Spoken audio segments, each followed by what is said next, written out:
wrong. I'll go tweet for you. What's your channel again? Just Tan and Grace. Just slash Tan and Grace. Mm-hmm. I just tweeted it, so if you want to just take the link from that. I love your Twitter is just the capitalize. Mm-hmm. It originally wasn't I made it before the Tan and Grace took off, but you have to steer into the thing like that. What's up, Trudon?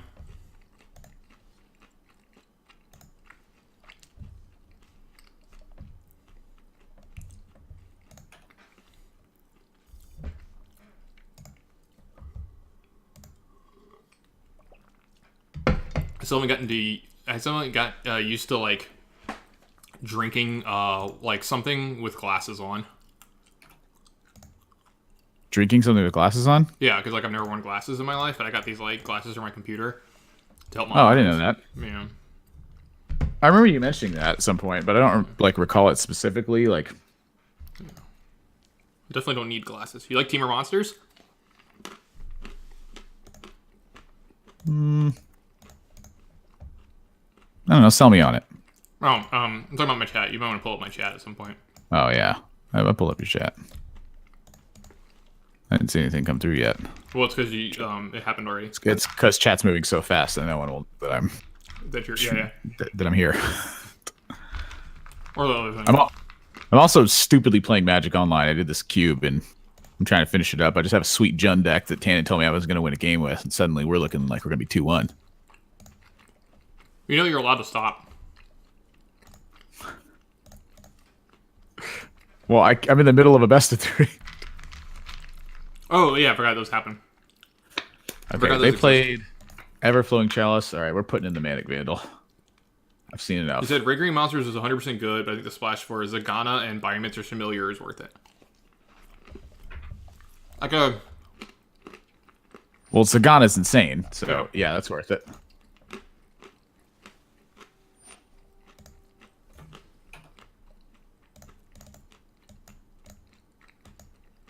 How did you feel about Steamkin last turn and let the Llanowar live? Probably better. Now that I think about it.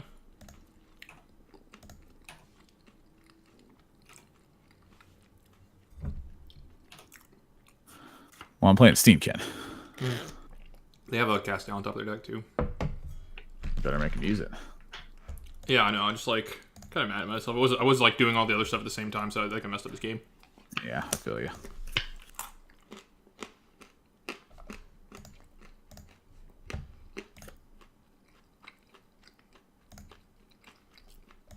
Yeah, see this weekend, Drake. I'm not gonna put music on this one, so I can post this to YouTube. Oh, dude, they abrogated my signet. That hurts so bad.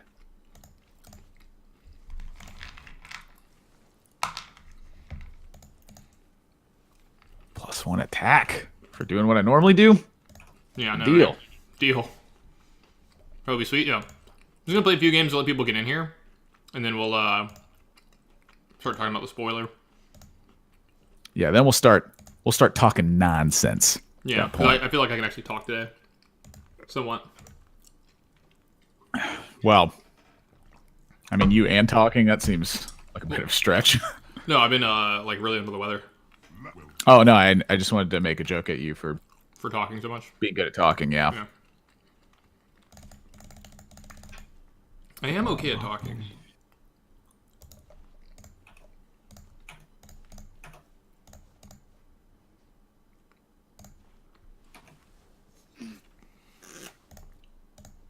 Ah, no. Cancel.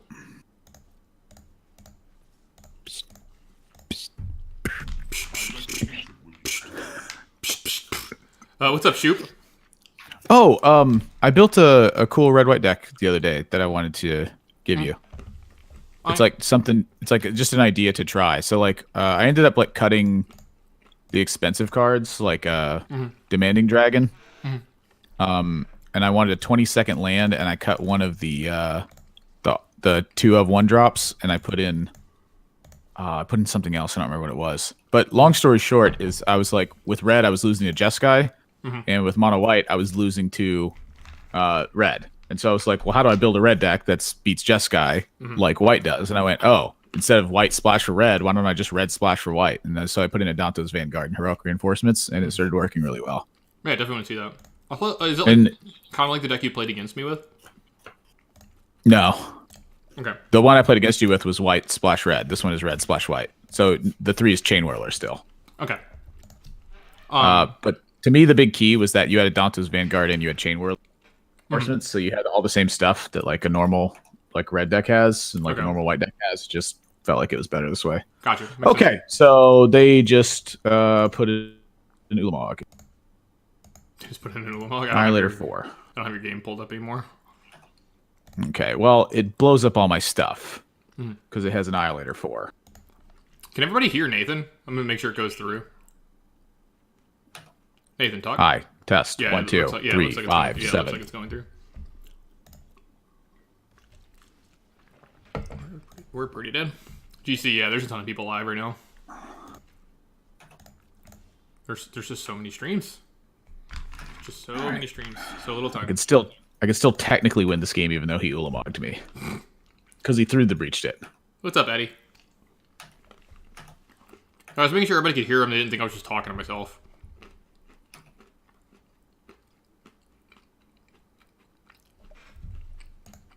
I agree there, too, on that red-black creature that makes you sack stuff. That thing looks great. With the Diva.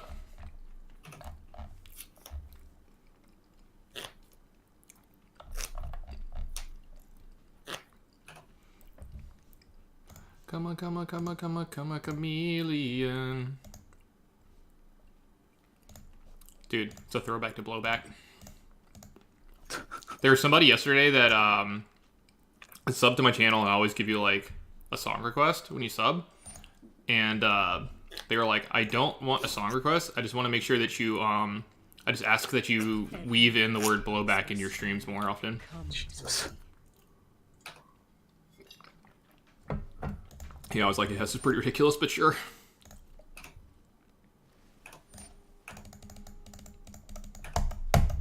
I had to click this like 7 times for it to happen. What's up, Nike Tori? Or I think that's what it says. Can't really see that from here. We're pretty dead, but we'll fight the good fight here. Yeah, I mean they carnied. Like they went even with you, right? That's the Golgari strat. Go even, win. Okay, my opponent fucking threw the breach, Ulamogged me in cube, and blew up all of my cards, and I feel like I'm gonna win. Okay. Is it like all they've done? I have since gotten a Hunt Master of the Fells on board, and they have nothing. Okay. Interesting. Yeah, there you go. I don't know how you win, but let's figure it out. Yeah. Starts by hitting him in the face. These situations kept cropping up for me, like this in mono red, and that was why I wanted the heroic reinforcements. And so, like adding it allowed me to against Jeskai to not extend as much. And there's been 3 games so far where I've been stuck on 2 land, but one of them was white, and I end up pumping up a Steamkin and then heroic reinforcementsing from playing a 1-drop and then adding 3 mana and then using the white to heroic them. So like they die from spots that they feel like they can't die as well. That's kind of cool. Oh, where does that? All right, I'm gonna get some water and then we can get going. Be right back. Yeah.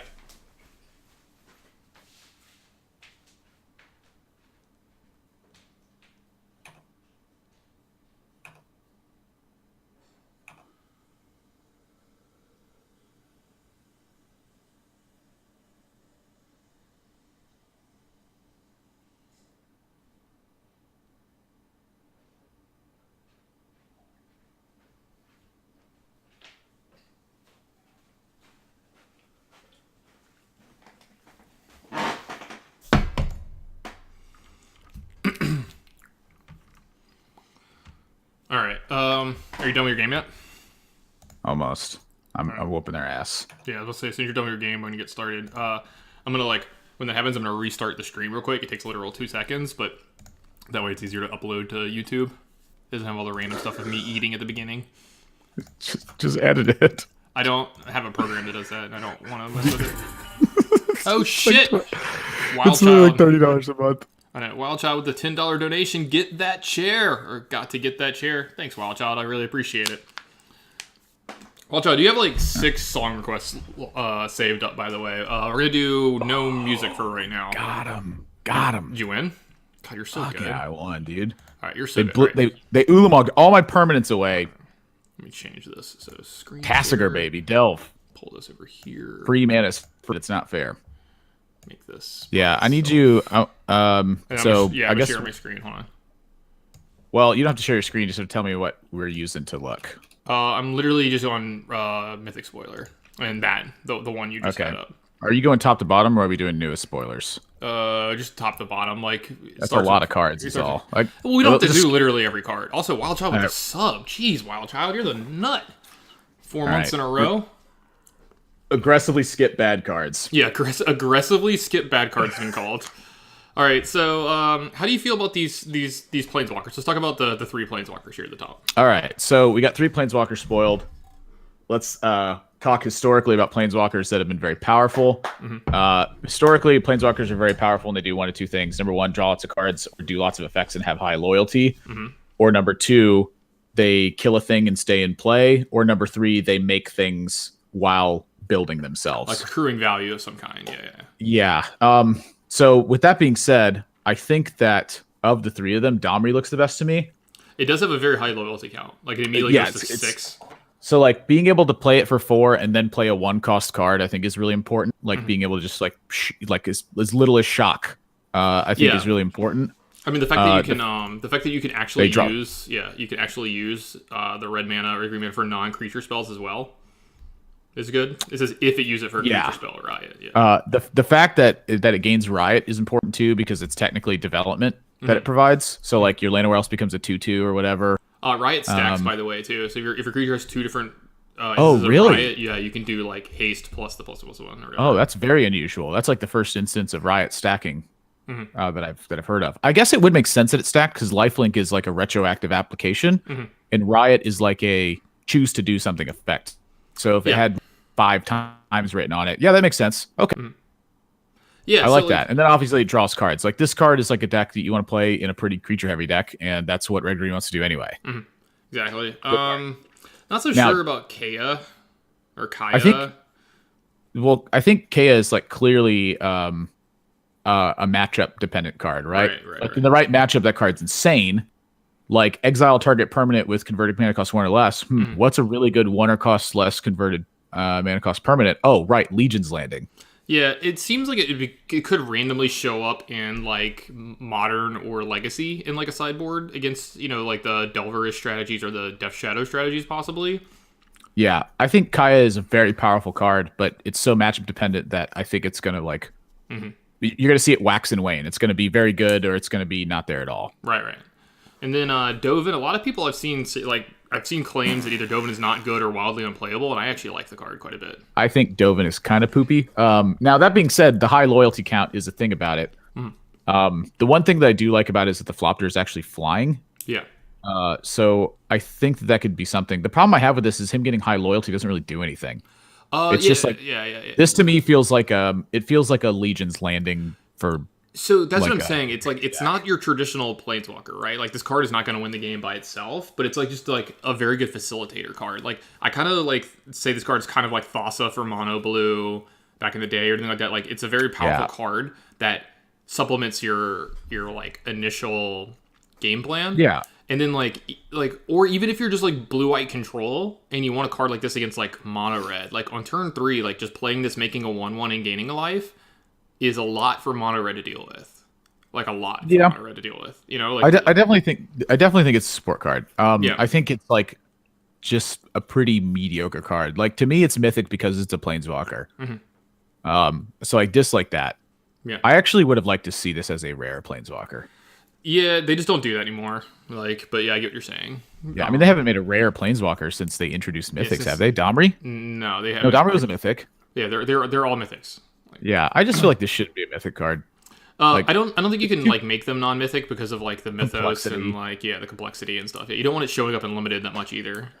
Jesus, this card is just really mediocre. It's not good, but it's not bad. And that's the only way I can See, describe that's it. the thing too. Is like I think we forget. Because like when we think of 3-mana planeswalkers, we think of like the broken ones, like the Lilianas, like original Domri, and like how good and impactful they were. And those cards were like borderline not okay. And these cards are like okay, like they're fine. Well, I don't. I think Domri was totally fine. You get what I'm saying? Like I'm saying borderline not Yeah. okay. Like they could win the game by themselves. Like they could run away with the game.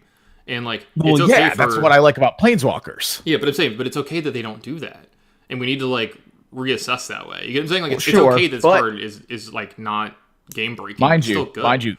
the ones that have not done that historically though have been very poor cards. Yeah.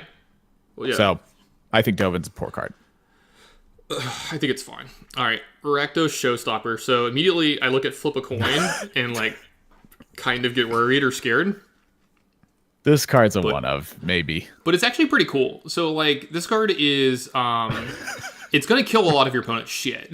Like if they have Sometimes. creatures, if they have creatures, it's probably gonna kill them or whatever. It is a flying trampling 6/6. The problem is like the card costs 6, so like I don't see this really getting played and constructed ever. Like this I can is see it not as a one of. Like maybe, having and, good top decks is an okay thing, right? like if there's just a bunch of creature decks in standard, then like this is a card you could have in your deck. Like Well, welcome to standard. Yeah. A bunch of creature decks. well, I mean like creature decks Golgari, of for like instance. I mean a deck where like you're gonna have a giant board presence is what I'm saying. Like they're gonna have 4 or 5, 6 creatures in play. Honestly, one of the problems with this card against Golgari is that it has flying. Mm-hmm. So like Vivian just blows it up. Yeah, for sure. But I mean, at least you get some value out of it when it's played. You're not just playing a big 6/6 flying trampler and they get killed. So Yeah. at least To it's some me, value. the best part of this card is you read it and then you read his quote at the bottom and everything makes sense. Entertain me. Yeah, it's pretty great. Yeah, Entertain me. exactly. He sounds exactly like that. I've heard He it. flips the coin and you're like no. And they're like, I don't feel so well, and you start fading away. I don't feel so good. He just snaps his fingers. Yeah, exactly. So, why do I not have a camera with screen share? This is stupid, but whatever. All right. So the next one is Prime. Oh, you don't have to Speaker. share your screen. I'm just follow along on. No. I have to for the people at home to see the cards or whatever. Wait, what? It's just the way I have it set up. Well, you're sharing your screen to me, aren't you? Oh, am I sharing my screen to you? No, Oh, it doesn't matter. I'm not looking at that. I'm literally just like sharing gotcha. the screen to them. So Prime Speaker Vanifar has had a lot of hype behind it because it's literally just birthing pod, like on a creature. it's a commander card. Yeah, it's a commander card. This card, people are talking about it in Modern right now, and like all the things they can do. If you can't get this card haste, like don't put it in your deck. Yeah, let me give you an example of modern. There are 4-cost cards like Cryptic Command, and then there are 4-cost cards like Prime Speaker Vanifar. Yeah. Okay, if your 4-cost card is not really putting your opponent to the test of dying, or doing lots of absurd things, like it's not a good card. So like there are some situations I could see it where like, there's, in my opinion, there just has to be a way to chain this when you activate it to where you start doing disgusting, nasty stuff. It needs That's to a kill spot them. where it's good. Yeah, it needs to kill them. Like Or it needs to generate you such an overwhelming position that you effectively kill them. Yeah. Yeah. I think it's scary. Like if my opponent plays this, I do feel like I need to kill it, which to me spells out a decent card. But if this card's like going up in stock in modern, like Fatal Push just comes back. Yeah. Exactly. So I think Prime Speaker is like, it's one of those cards where like it's so good that you're going to want to use it, and you just it's going to die so often. Like, you know, I don't want to be Doomblade guy, but Doomblade guy has a point. Like if your card just dies to Doomblade and it's the most important card in your deck, Yeah. you might want to like stray away from it from a pure competitive aspect. Agreed. Other than that, though, it's definitely one of the coolest cards I've ever made. Like Yeah. in Commander, I heard someone at the Oakland Grand Prix talking about if you have a Lightning Greaves or whatever, like you basically can just endlessly chain this thing and kind of do whatever you want if you haven't drawn any of your patches. Right. Yeah. As long as you don't have like the one piece at like 8, you know, and you have it in your hand or something. Yeah. you can So go with it, yeah. he showed me something and he was talking about it, and I was like, I'm pretty sure whatever he just did was cheating, but you know, he explained it very confidently and his friends agreed. So. All right, so Sarah for the scales. I think the reason you see this card being mythic is the fact that it has Afterlife 2. And like that's like I think one of the only reasons that a card like this would be playable. Okay, so I'll explain my side of it. Mythic speaks from more than just playability and complexity. Mythic also speaks from elegance. And this card is like one of the most elegant angels they've ever made. So look at it. It's like a justice angel. It's representing both good and evil. It's representing like chaos. It's representing life and death. It's representing law and mutiny. Like everything about this card spells a card that just landed on a perfect design. Like it took them a long time to get to this point, and they found it right here, and everything made sense. And they finally found a spot to use the mechanic they had. Because I'm certain when they wanted this to die, they wanted you to make like an angel and a demon to represent the soul of this card. And everything about it is encapsulated so perfectly that I'm not even going to talk about the balance of it. I just literally want to talk about elegance and how important it is to be nailing that on Magic cards. Like Vindicate, to me, is the most elegant Magic card ever made. It's got 3 words. It costs 3 mana. It represents both sides of the spectrum that do exactly what that effect does, and it does it very powerfully. And while this card obviously is no Vindicate, it just does everything that you expect it to do exactly how you would expect it to do it, and I love that. Yeah, it's pretty great. Emergency powers. So this is one of those cards where people are like kind of interested to see how good Addendum is. So it's another wheel effect. It feels like we get one of these almost every set. Some card that does the, exile everything, reshuffle, draw 7. But if you cast this in your main phase, you get to actually put a permanent card with current mana cost 7 or less from your hand onto the battlefield. I'm confused by this card. If you don't like Turbo Fog, why is this a thing? Like, I don't know. I'm interested to see this card. Why is it an instant? It's probably okay. It's an instant because it has Addendum. Like you can do it at instant speed or do it at sorcery speed. So like, that's scary. Yeah. Like I will say this: like having someone do this at the end of the my turn and then untapping with 7 cards isn't something I'm super excited to have happen. Ali Antrazi is going to kill you with this card about 76 times. Oh, for sure. Like this, when I see cards like this, I look at them, I understand that they're powerful, and I usually disregard them. I'm like, I'm going to let somebody else figure this one out. Just why? Why? Like, stop doing this. It's a dumb thing in Magic. We don't like it. Yeah. There's someone who likes it, but I don't like them. Okay, sure. So definitely one of the more busted cards that we've seen so far on the spoiler. Next up, we've got Spawn of Mayhem. And this card's going to kill a lot of people. How are you torn on this card? It's just good. The reason I'm torn on it is because you have to use black. Yeah, but I mean, there's going to be like a red-black aggressive deck, most likely.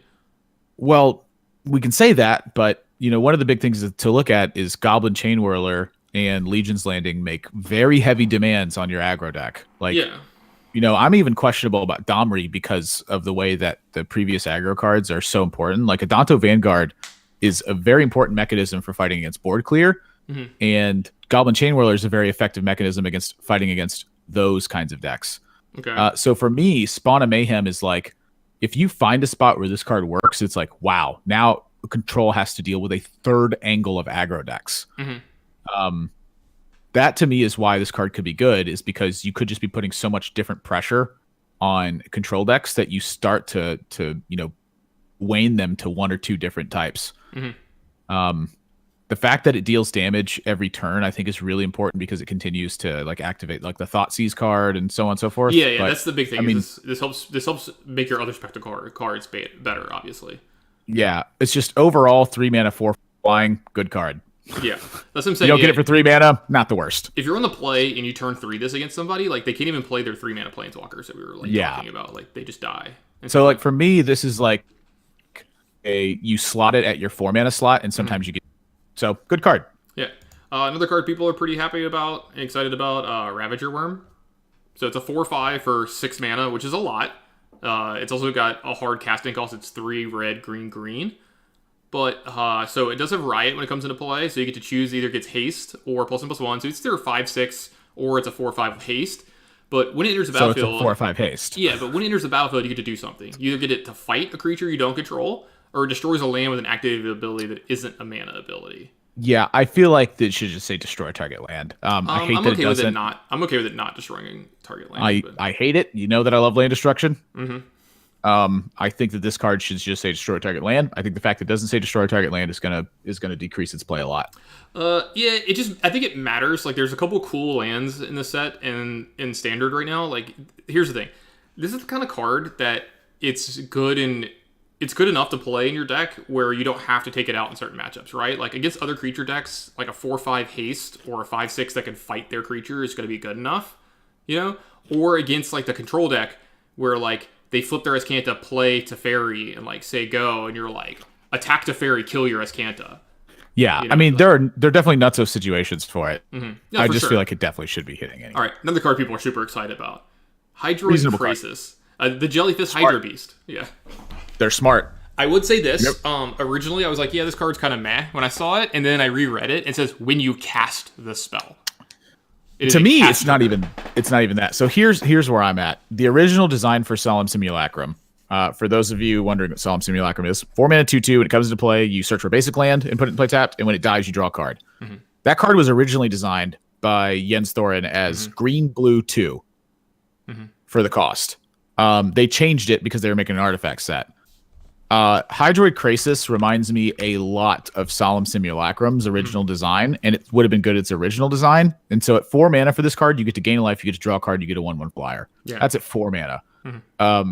Think about how many times you've been in random mid-range situations where suddenly you have 7 mana and you have nothing to do. Yeah, so like that's the thing about this is like if you're playing it in some kind of a mid-range deck and like it's a blue, like you're playing blue-green and you just have 3 or 4 of these in your deck, like you're fine spewing off the first one for 1 or 2 cards, right? Because like the next one's gonna be bigger. Like they're exponential. Like they start growing off of each other because you're gonna make the game go longer. You're drawing more resources. You're drawing more lands, and you're making the game go longer. Yeah, right? I'm sorry. 4 mana, you get a 2/2 flyer that draws a card. Yeah, right. Yeah, I keep in my head making X like half. Yeah, because X was 1 and like yeah. It mentions it on the first half is why. The first half basically just splits the X. But also, like the issue is you can't go green blue 1 and then draw a card. If you could do that. Also, it comes with +1/+1 counters, which is relevant in this format. Like there's yes, that is relevant. Things that could happen. All right, into some of I the think cool... Hydroid Krasis. I think Krasis is a little bit overrated right now, but a very strong card. There's a reason why it's expensive because it's obviously a strong card and it's going to get it's expensive. All right, and so we get the reprint of Teysa. So this is our 3rd iteration of Teysa, I believe. Yeah, it's our 3rd iteration. Third bad one. Yeah, so for 2 white black, you get a 2/4. So if a creature dies, causing a triggered ability of if a creature dying causes a triggered ability of a permanent you control to trigger, that ability triggers in a different additional time. I did read that wrong. Yeah, creature tokens you control have vigilance and lifelink. So here's the thing. I think this card is 4 mana. Yeah, it's 4 mana. Here's the thing. This card's not terrible if you're playing like a straight Orzhov like Afterlife kind of deck. Because like it hits on both fronts, right? Like so your creatures die and you're gonna get all these extra tokens, and then all of your tokens have vigilance and lifelink. Yeah. So I want to talk about 4 mana slot in standard. That's where I'm going to mention it specifically because I don't have the expertise to talk about modern really.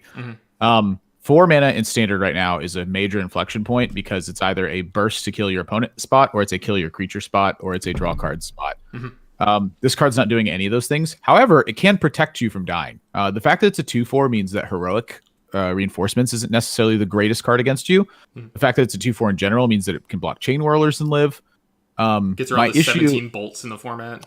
Yeah, my issue is that your creatures dying to trigger an effect is the hard sell for me. I'm having trouble finding that. If Teysa had like Afterlife 1, I think it'd be great. Creature tokens you control have vigilance and lifelink is relevant. Yeah. But I think overall it's not there yet. Yeah, so like it doesn't get you any like initial value unless you play this after you already have some kind of creature tokens in play immediately. And at that point I think it's good enough, but like we're stretching to make it good.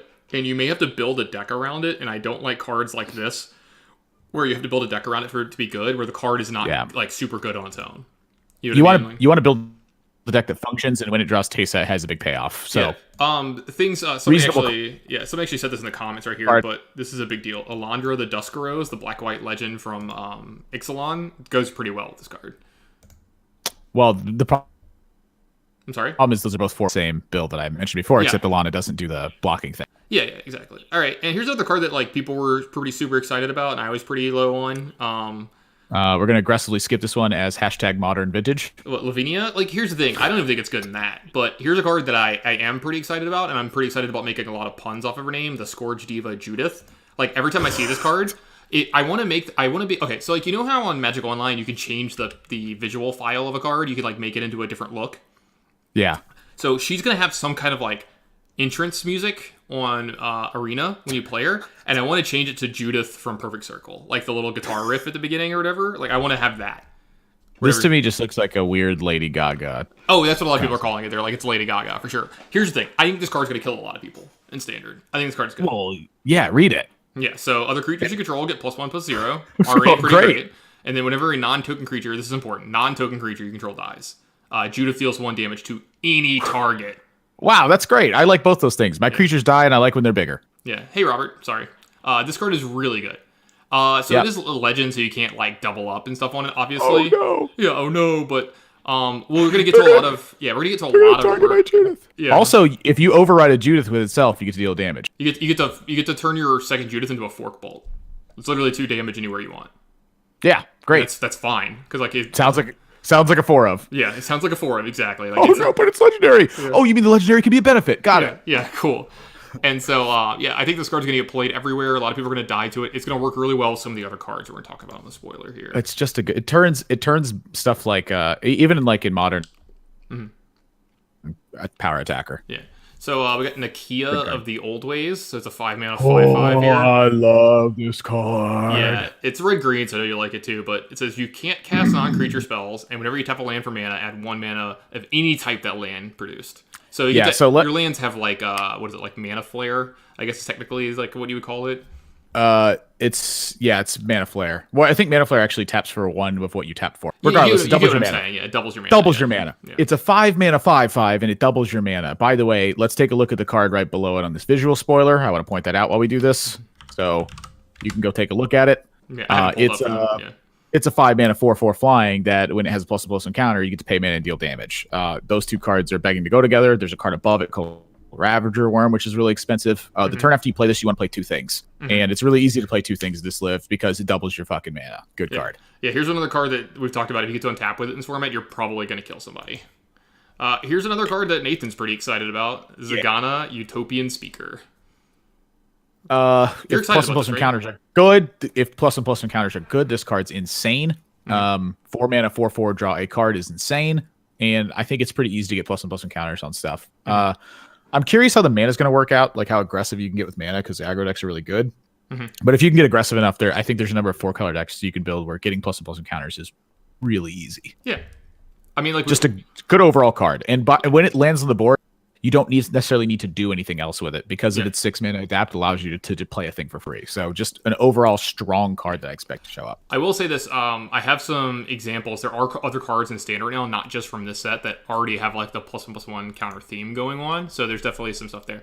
Here's a card a lot of people are excited about: Ethereal Absolution. So it's I could see weird cards like Arbor Reach getting played or whatever that card is. Yeah, Arbor exactly. Well, the thing is like what's it called? Hadana's Climb is in the format. Oh yeah, I love that card. Beat them up. Yeah, exactly. Pack. So, have you seen this? The new black-white enchantment that's like Curse of Death Soul and Crack. I've been seeing them all, baby. Yeah. So this card is insane. Yeah, you're a big fan. Well, so people don't remember this card called Krovax the Accursed. I do. And it was white 4 or a 4 legendary creature. Maybe it was a 3/3 even. I don't even fucking remember. I think it was a 3/3. But I'm not it said white creatures get +1/+1, non-white creatures get -1/-1. And that card was in like everybody's sideboard. And the reason it was in sideboards was because it was so polarized, but it was so powerful that you wanted to include it in the main deck. You just couldn't afford to do it. This card does the same thing, except it only affects your creatures and it only affects their creatures. And by the way, you get to pay mana to do shit. Yeah. This card is going to wipe some boards and kill some people, and it's very easy to do that with this card. It's probably a sideboard card, honestly, but you play more games after sideboard than you do before sideboard, unless you're the kind of person who really likes to concede after game 1. Yeah. I do think this card is quite powerful. 6 mana is a lot of an investment, but it has a very powerful effect. And then it's probably going to either kill your opponent or make the game go a little bit longer, and it's a mana sink. And we've talked about this a lot. Like, using your mana is the best thing you can do in Magic, obviously, so... Yeah, I mean, Black-White does not have a lot of big things to do. That, to me, is the big one. Black-White does... You're kind of cutting out a little bit. This is a powerful... Yeah, you're kind of cutting out a little bit. It's just our internet connection is... Yeah. Yeah, I'll probably... Let's unshare our screens on Discord. Yeah, that's we don't need to do that. Give me a thing here. Yep, okay, cool. Yeah, this should make it a little bit better. So we're going to get to the first split card here with Warden. It says you're still sharing your screen to me on Discord. Cool, I'll take care of that.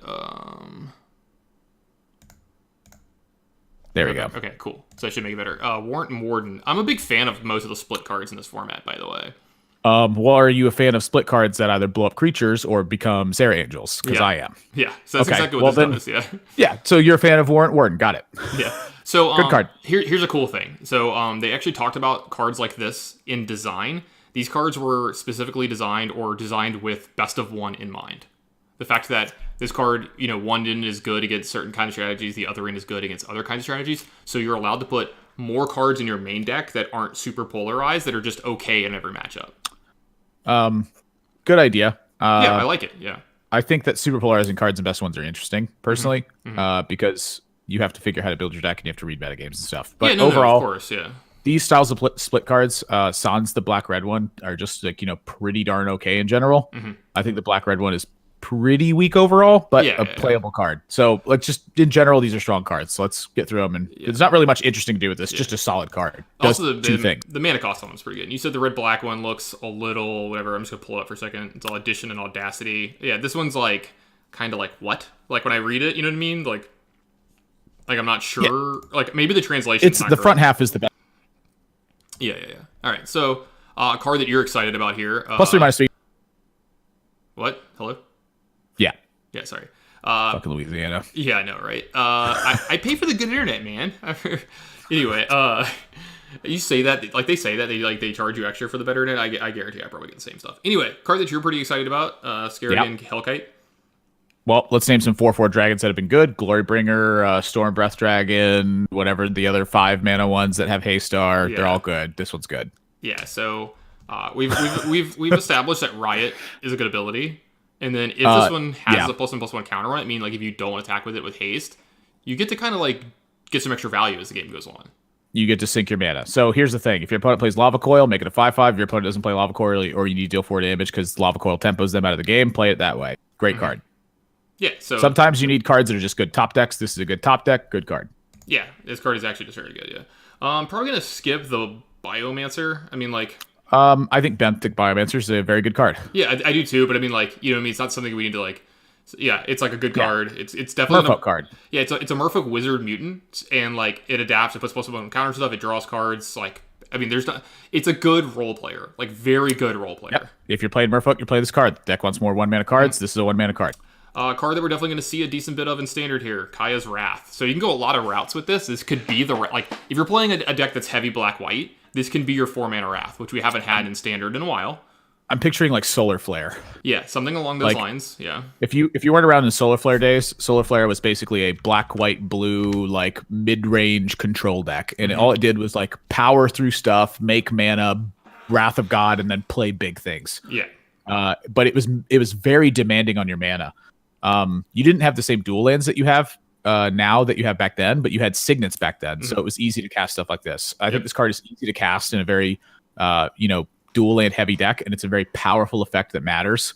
I think Kaya's Wrath is a reasonable card, but you have to be playing, pretty heavy commitment to your mana. Yeah, if you're playing Esper, you better not have a lot of islands in your deck if you're trying to cast this card. If you're playing Esper, you're going to have like 4 non-basic lands at most. Yeah, exactly. And so, I'm sorry, you're going to have 4 basic lands at most. Yeah, we knew what you meant. And then, like, there's also the opportunity that if you're playing, say, the black-white deck that we mentioned earlier with, like, a bunch of creatures and Afterlife, that this card's actually just still fine in some matchups because, like, you're going to play a bunch of creatures, they're not going to want to trade with you because of Afterlife, and then you're going to cast this to kind of, like, actually get ahead because it kills your opponent's creatures, but then you're left with a bunch of 1/1 tokens.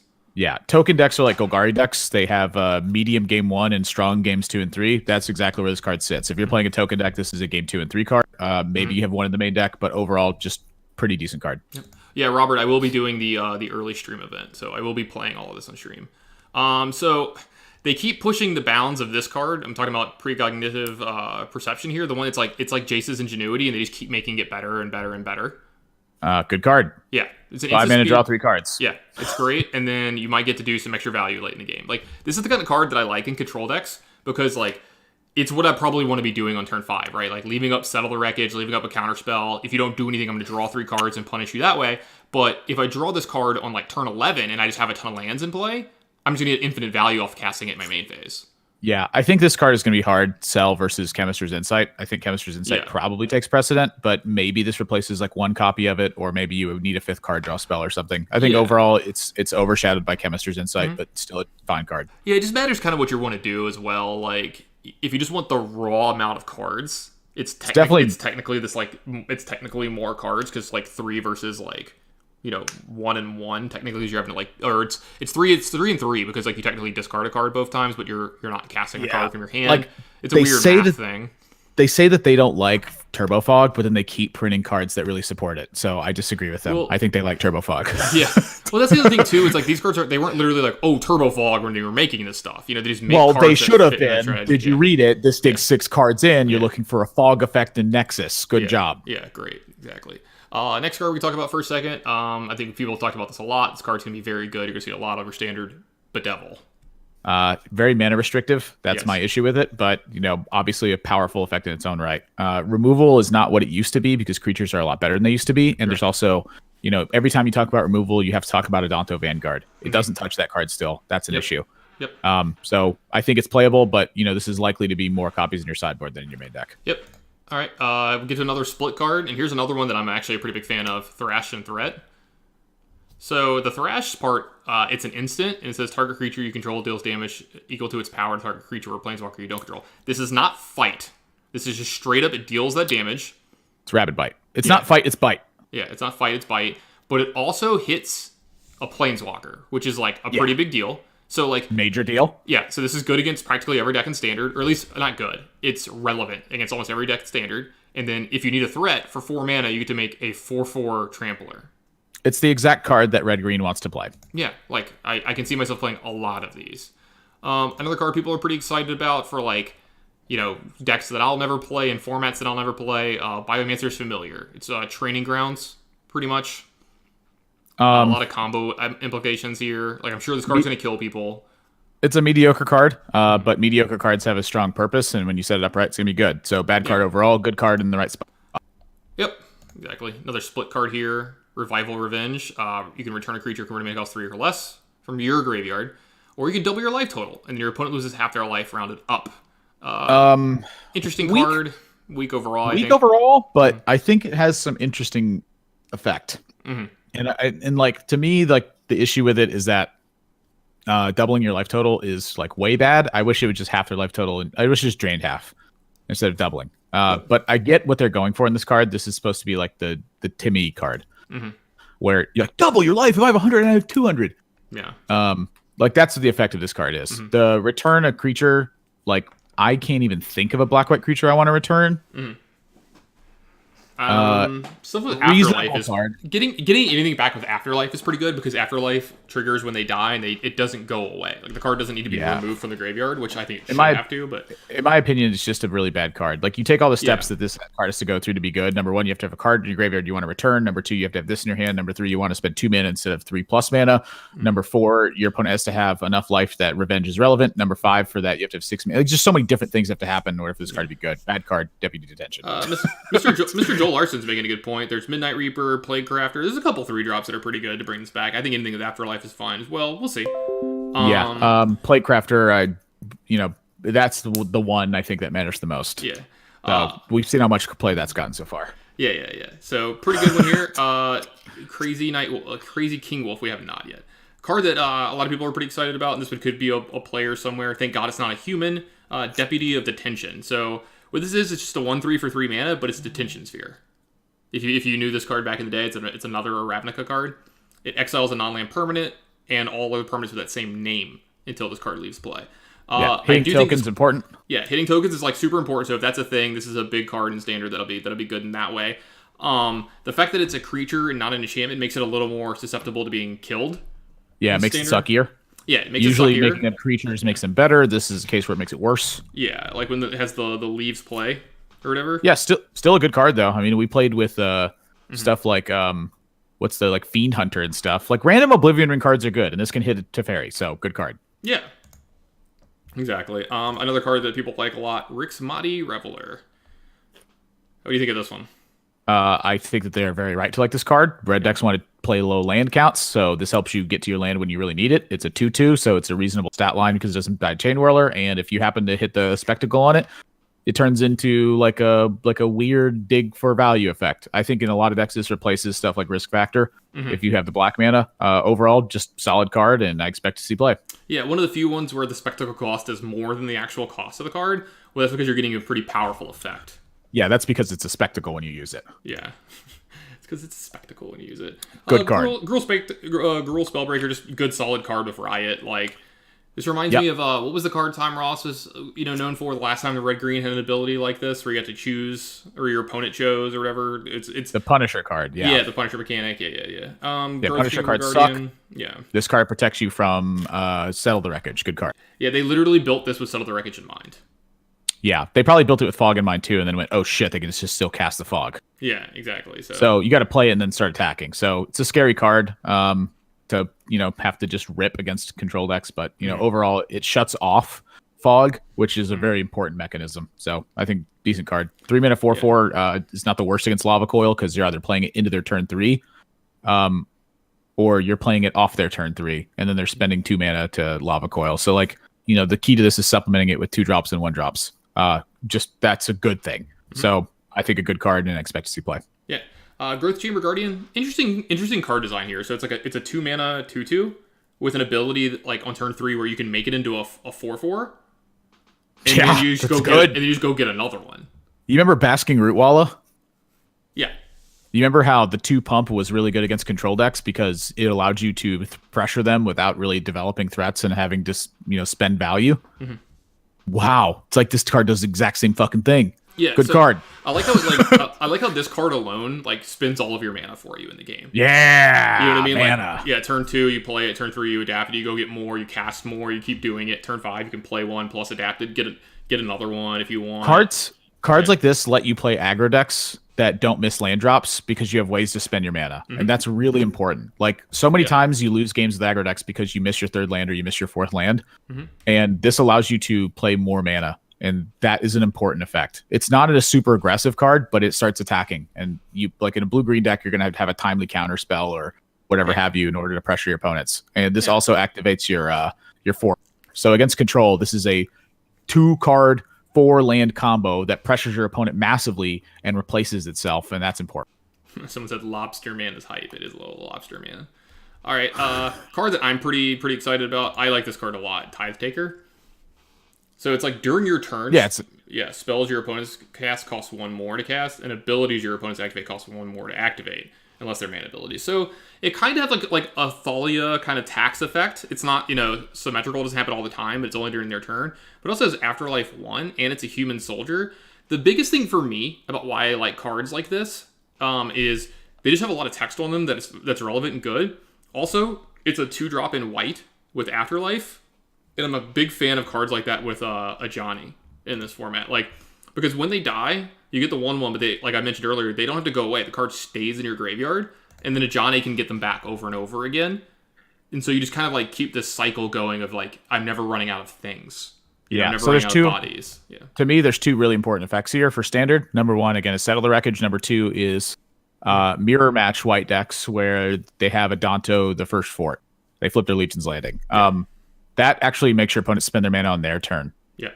A lot of times. And that's a way different cost to it because your opponent has to be spending the mana on their turn. So it opens them up to weird different things, like being able to, kill a 1/1 with some effect. I see this being more important in black-white decks than I see this being in any of the other white decks, but it's more of a hate bear card, and just hate bear cards are typically powerful when you have enough of them. And so that's really, to me, the big one is, are you reaching critical mass? And the Afterlife plays into some of the effects that we'll talk about later on. So overall, Tithe Taker is just a good card. It taxes your opponent, and taxing, is bad. Enough taxes and your opponent breaks. Yep. Absorb is back. Are you excited about this? Well, yeah, it's Absorb. Yeah. So I'm not excited about this art or this template, but I'm very excited about the card because I can go buy foil invasion ones and then teach kids what we played Magic like back in 1998. Yeah, so a lot of people are a little worried about this thing. It's going to somehow break the format. I do think the card is going to be good if you can cast it. Yeah. So here's very good. Here's the thing. There's a lot of things you can be doing in Standard right now where you're casting Revitalize on turn 2 and drawing a card, then you're absorbing. You're absorbing on turn 3, and you're casting some kind of Planeswalker removal spell or Wrath of God type effect on turns 4 or 5, and then you're just casting more of these as the game goes on. So you're getting extra value from your spells, doing things that you would want to do anyway. The biggest problem with this is going to be do you want Absorb in your deck, or do you want one of the other 3 mana counter spells that does something like Surveil or whatever? Is that a kind of effect that you want? Yeah, that's what I'm saying. Definitely want Absorb. Yeah. definitely want Absorb if I can play with it. So let's imagine you're playing against a burn deck. How do you lose this control deck? They burn you out of the game. Okay, well, Absorb counters a spell and it counters a Wizard's Lightning later. Fucking good card. Next issue. All right. It's also pretty cool. Like I can see myself. I can see myself in this format getting what's the fireball where it's 5 or more? It's on a counter. Banefire. Yeah, I can see myself getting Banefired for lethal and absorbing it and being like, Yes. they're like, well, it can't be countered. I'm like, that's true, but I'm still gaining Absorb. 3. Absorb is part of the resolution of Absorb. You can target spells that can't be countered with counter spells. It just won't counter them, but you will gain 3 life. But so you will gain 3 life. Yeah. It like Revitalize plus this gives a lot of staying power to blue-white decks, and that's scary. Blue-white decks are really scary when they start hitting Teferi mana and are safe.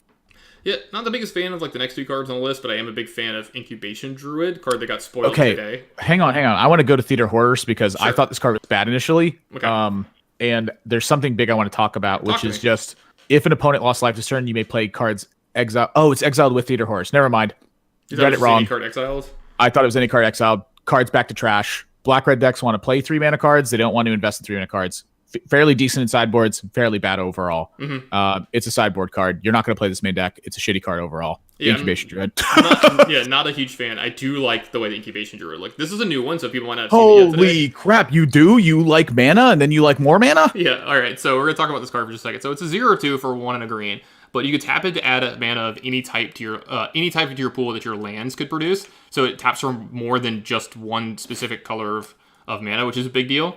And this is if Incubation Druid has a +1/+1 counter on it, you can add 3 mana of that type instead. Plus, it just has Adapt itself for 5 mana, and it becomes a 3/5. That's the thing. The Adapt itself is like a tacked on effect. Like you're very rarely going to activate this card via Adapt and then want to tap it for 3 mana. That's not what's going to happen. But what is going to happen is now you have a reason to play crap like Bark Shell Beetle or whatever that +1/+1 counter thing is. Yeah. And suddenly you're looking at ramping a ton amount of mana. There's not a lot of 2 mana ramp cards in the format. Granted, this one gets shocked, but I think overall you can build a green-blue deck that's pretty resilient to shock effects. In that when it happens, you don't just lose the game. And so this card provides you the ability to just bust off on your mana. Like if you play this on turn 2, turn 3, you can Bark Shell Beetle and then play Zagana, and then untap with 7 mana or 8 mana. Yep. Like that. This card is a very heavy spike in power, and spikes in power are good decks. Like they rely a lot on failure rates and success rates, but that's not a bad thing. Your goal is to win as many games as Magic as you can if you're talking about a competitive aspect. And if you're not talking about a competitive aspect, then what the fuck are you not excited about this card for? You get to make a ton of mana with 1 card. That's a good card. Yeah.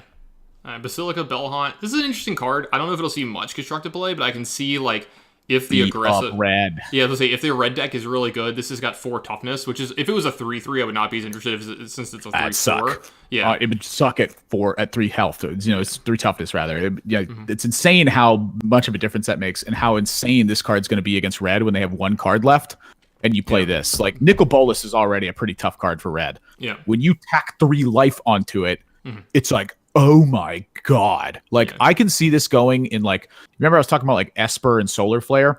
I can see like a deck that plays this and plays the 5 mana 3/4 drain for 3 and uses like quasi duplicate. Like I'm not even shitting you. I can see that being like your driving effect, because you end up getting thought erasure with that, and you have a lot of the strong black and white removal cards, and that's super important. You got the split card with the angel or the put an attacking creature back. You just have so many ways to leverage getting to 4 mana that I think this card overall becomes a powerful effect. Now, the thing about it is if black, white, blue becomes a powerful thing, mono green starts getting scarily powerful against a deck like that, because every single one of your threats is going to demand to be dealt with single-handedly, and one of their prime threats is going to be a 5/3 hexproof that can't be blocked by black creatures. Yeah, exactly. Now, the next card I want to talk about, I had to pull it up because it's in a different language. You and I both like a lot. United Stand. Oh, come on, hit me, Nathan. I know you want to talk about this. Insane. This card is insane. Okay, so we know that Heroic Reinforcements is a good card. Now, this doesn't make creatures, but it does make counters, which is like creatures. Number 2, it gives your creatures vigilance, which lets you race your opponent on your terms every single time. Number 3, it makes your creatures indestructible. So that 4 life you would have lost to a Danto Vanguard instead doesn't take place. It protects your 1-drop into 1-drop from your opponent playing a turn 3 Chain Whirl. It pressures your opponent without adding additional pressure to the board. It saves you from Wrath of God in a pinch where you've been holding onto this card for a while. Or it does every single fucking thing that a white deck wants to do for 3 mana. this card is scary, and I think it's a mistake to make with how powerful white is right now. Mm-hmm. And then like the fact that you could just play this almost main deck, because like if your white deck is one of the ones like you're seeing in standard right now, where you're just playing a bunch of 1 and 2 drops, that like you could protect yourself from rats. Oh wait, you're not playing anything like that? I'll just cast this in my main phase and attack you with everything. Well, again, my issue with this card is that heroic reinforcements is one of the reasons that white is so powerful. So when you make this effect as a mono white effect, what ends up happening instead is black white tokens becomes better and green white tokens becomes better. And fuck, I don't know if there's a blue white tokens deck, but maybe there is. We have a Crusade card for 3 mana by itself, and Dovin plus the blue white split card is in the format right now. Like, I think this card is a mistake to make, and I think that if you're the kind of player who likes to play white decks, pick up these cards at under $5 while you can. Yeah. Also, it gives them vigilance too, which is like not an irrelevant thing. The fact that you get to attack and then also super relevant. Yeah, not get attacked back most likely, because like now you're like on Hunted Witness. Like Hunted Witness is already a fine card. You get to just suicide attack your creatures, activate your Legion's Landing, and oh, by the way, sometimes you get to make them all indestructible and give them +1/+1 counters while you're flipping your Legion's Landing. This card is nuts. It does every single thing that a white deck wants to do with creatures. It's a temporary Crusade, but it does something additionally to that, and it has flexibility to it too. Like maybe you want to trick your opponent into blocking instead of just pushing damage. I find that pretty hard to believe, but it's possible. Like the fact that you have range with it is insane. Like this card is a mistake to make. It's going to be too powerful. It's not a bannable card, which is why it's an even bigger mistake to make most of the times. Overall, super number 1 awesome card. If you're not overrating this card, you're doing it wrong. It does everything the deck wants to do. Put 4 of them in, buy them, be happy with it. Yeah, like this card a lot. Cult Guild Mage, I don't need to talk about this too much, but I just want to talk about the artwork of it. I love that. Have you paid attention to the little marionette in the picture? Yeah. It's Jace. Yeah, this is like one of my favorite cards in the set, actually. I think this card's good. Yeah, you think it's good? The reason I think it's good is because black-red decks are going to want to fight aggro decks from a different angle. And that's typically going to be a losing angle anyway. But the fact that you have deal 1 damage to target opponent or planeswalker means that you get to activate all of your effects from Spectacle whenever you need to. So like say you play this on turn 2, your opponent plays like a 2/1 or whatever, and then you miss your land drop, but you really need to not play like Goblin Chain Whirler or what have you. You get to ping them for 1 and then drill bit. Or you get to or you get to ping them for 1 and then use your 1 mana Spectacle, exile 2 cards to dig for a land. Against control decks, this is operating in a similar way to like what Disinformation Campaign wants to do, which is pressure your opponent without really pressuring your opponent. This card on itself is a threat that your control opponent wants to kill. And so if you have this plus another card out and you get to activate this before they Wrath of God, you went an even trade with 2 aggro creatures, and now you get to spend all of your mana for free development. It does what Red Black wants to do, and it's rare that these guild mages have 2 very, in one direction effect. And the fact that it has an in one direction effect to me makes it an important card. If they were going both directions, I think it wouldn't be as good. Obviously, if it hit creatures, it'd be insane. But the fact that it's just pointing directly at control decks, I think, is like a really important facet of this card. Absolutely, yeah. Have you? All right. So the next card. Have you seen Cinderlash yet? This new enchantment for red green. So my thing isn't actually loading, so I need you to read this card. All right. So it's a red green enchantment. It says whenever an opponent casts a non-creature spell, Cinderlash deals 1 damage to that player. Then you can pay 1, sacrifice Cinderlash, destroy an artifact or enchantment, and Cinderlash deals 2 damage to that permanent's controller. Whoa, that card's destroy target enchantment? Artifact or enchantment. It naturalizes. Oh god, this card's insane. Yeah, I think it's very good. Yeah, that card's great. It's a really good role player, and I think it's a good card in Modern. So the reason that card's important is because if you look at white decks, Conclave Tribunal, Heroic Reinforcements, Legion's Landing, History of Benalia, these are all cards that you can blow up from your opponent, and also cards that they take damage when they cast those cards. When you're talking about against control decks, you're looking at Search for Escanto, you're looking at Seal Away, important cards. This card blows up important cards, but it chips away at them while you're doing that. This is 3 damage and a disenchant effect a lot of times. Yeah, very powerful. It seems like a pretty cool card if your deck can cast it against cards, decks like Crackland Ironworks, Storm, any deck that's like playing a bunch of spells and then might rely on an artifact or enchantment. So super weak to like Golgari in Standard, but just powerful card overall. Yeah. Do you want to talk about Simic Ascendancy at all? Nope. All right, it does kind of like. I think it's going to fill a role somewhere. I'm not a big fan of cards like that or whatever. Well, you can play Hadana's Climb or you can play Simic Ascendancy. So if you want to win a game, here you go. Next. Simic Ascendancy sucks. Yeah. There's 20 or more plus encounters. Let's be real. Yeah. So Like, there's definitely Consecrate Consume as another one of the split cards that like, you know, you're gonna have to like see how the format kind of shakes out and see how powerful this is. But the front half, I don't know how good it's gonna be in standard with exiling a target card from a graveyard, draw a card. We'll have to see if that's like something that you want to do.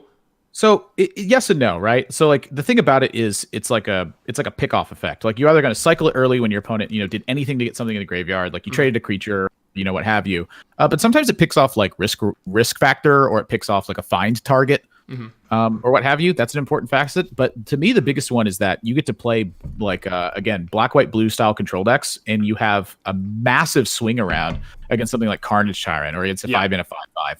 Like very often those decks are able to isolate creatures because of their removal packages, and now you get to like refund a bunch of life when you play this. Yeah. Like picture against like a red deck where you're forced to blow up the board because they have a creature plus runaway Steamkin, and then they play Goblin Chain Whirler, and then you go, okay, sack it, I gain 3 life.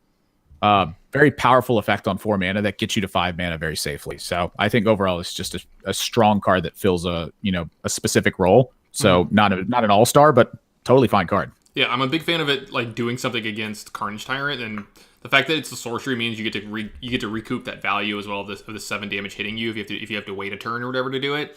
So I kind of like it. Let's go ahead and skip Azorius Skyguard. I do like Drill Bit quite a bit. This is a card that was spoiled over the weekend at the SCG Open. It was their card for to spoil, and this brings back a lot of memories of Thoughtseize, Nathan. Yeah, I mean it's not quite Thoughtseize, but what it does do is it pressures really well, and that's important. So like one of the things that aggro decks always want to do is they want to attack their opponent and then disrupt them. Right now, you only have ways to disrupt them by interacting with board. And this is a way to disrupt them by interacting with hand. Like at 3 mana, this is still like a card you could finally cast, but at 1 mana, it becomes like a really insane card. Like think about how many times you have like 1-drop, 3-drop in your hand. And you float a mana on turn 2. This fills up floating a mana on turn 2 sometimes. Like it goes in black-red decks that deal damage. Good card. And it's not embarrassing to cast at 3 mana. Like if it's the turn where they leave up 4 mana and you're about to attack into them, or it's like right before they're about to cast Teferi, it's their turn 4. Like you can still Drill Bit, take Teferi from them, or the turn you're about to attack, you can take their Settle the Wreckage from them, because I think Settle the Wreckage is going to be very important in the next standards. So yeah. Well, I think it should be a 4 of right now in the control decks because Mono White's one of the best decks. Yep. All right. Kind of skip a couple of these cards. Oh, sorry. Were you about to say something else? Well, I was just going to reiterate on that. Drill Bit's insane, and I've cast a lot of Doomfalls to hand it on 3 mana. This is a great card. Yeah, exactly. Skip. Yeah, Dovin's Acuity. I kind of like this card because it's like the blue-white version of Disinformation Campaign. So it kind of has that feel to it. Interesting. The two life is actually one of the most important facets of this card. Yeah, tacked onto there. This way, it's like a playable. Like it allows a card to be main deck playable if you want something along those lines, because you're just not just like, oh no, I spent 3 mana to draw a card against an aggro deck. Yeah, this is like a fine one of card in blue-white decks. Like you're going to cast some spells during your main phase. You don't really want to draw 2 of these things ever, but it's a fine way on turn 3 to just cycle. Yeah, and like can you imagine you're playing like a blue-white mirror and you have this card and they don't? Like they're not winning. Like I oftentimes when I have played like Jeskai Controller or what have you, I've wanted to play the gain 4 life draw card for 3 mana, but the reason I haven't played it is because it's like, where am I slotting it in and why? The renewed faith thing is way more powerful, but like one of these is like totally reasonable because this justifies you putting in like opt or what have you, and like trimming your deck down to like its core super important cards, and then being able to do something with this card when you draw it. This is totally cool. This could replace like a Chemist's Insight, or again, just trim your deck to like a 54 card deck or whatever. Yeah, big fan. So I actually kind of like Carnival and Carnage quite a bit because it seems like a pretty good card as a role player, and a card that's very powerful in certain matchups. So like, well, do you like killing Llanowar Elves on turn 1, and then when you no longer have any Llanowar Elves you need to kill, making your opponent discard their 2 most powerful cards and hitting them for 3? Yeah, so like that's what I'm saying. Oh, okay. So Carnival is gonna it's gonna hit well on the curve against like most of the aggressive decks because it kills most of the 1-drops and some of the 2-drops in the format, while also being a spectacle outlet. Or I'm sorry, what do you call it? Outlet? Is it Spectacle? Is that the name of the ability? Where if a Spectacle outlet, and then Carnage is just good against a lot of because like here's the thing, it's dealing 3 damage and mind rotting them. So like you're getting mind rot plus Lava Spike out of the mana here, and so this is a main deckable card that's like not going to be ever like dead. You know what I You're mean? going to play 4 of this card anytime you have black and red mana in your deck because Yeah. it kills 1 health creatures, which is important. So again, I'm thinking like Llanowar Elves, the Vaishino, like or the 2/1 wizard that deals 2 damage. Like there's a lot of things that you could just hit with this. And if you're playing aggro versus aggro, this puts a Danto Vanguard to a major this threatens to deal them 5 damage for 1 mana. Like It's your an opponent instant, can't too. afford that. It's an Yes, instant and too, the which other is a big deal. Yeah. and then if you draw it on turn 4 when you have nothing else to do, sometimes you like hit the heroic reinforcements or their conclave tribunal or whatever. Like to me, this is the reason that black red is the deck is because you have this fantastic split card that serves 2 polarized purposes. All right, so the next card, Fires of Yavimaya. Oh, excuse me, I'm sorry. Rhythm of the Wild. Definitely bringing back a lot of memories of cards like Fires of Yavimaya. While it might not kill someone straight up like Fires could have back in the day, this card is going to kill a lot of people. Well, it also has Riot. Yeah. Riot is, I think, better than obviously better than Haste. Right.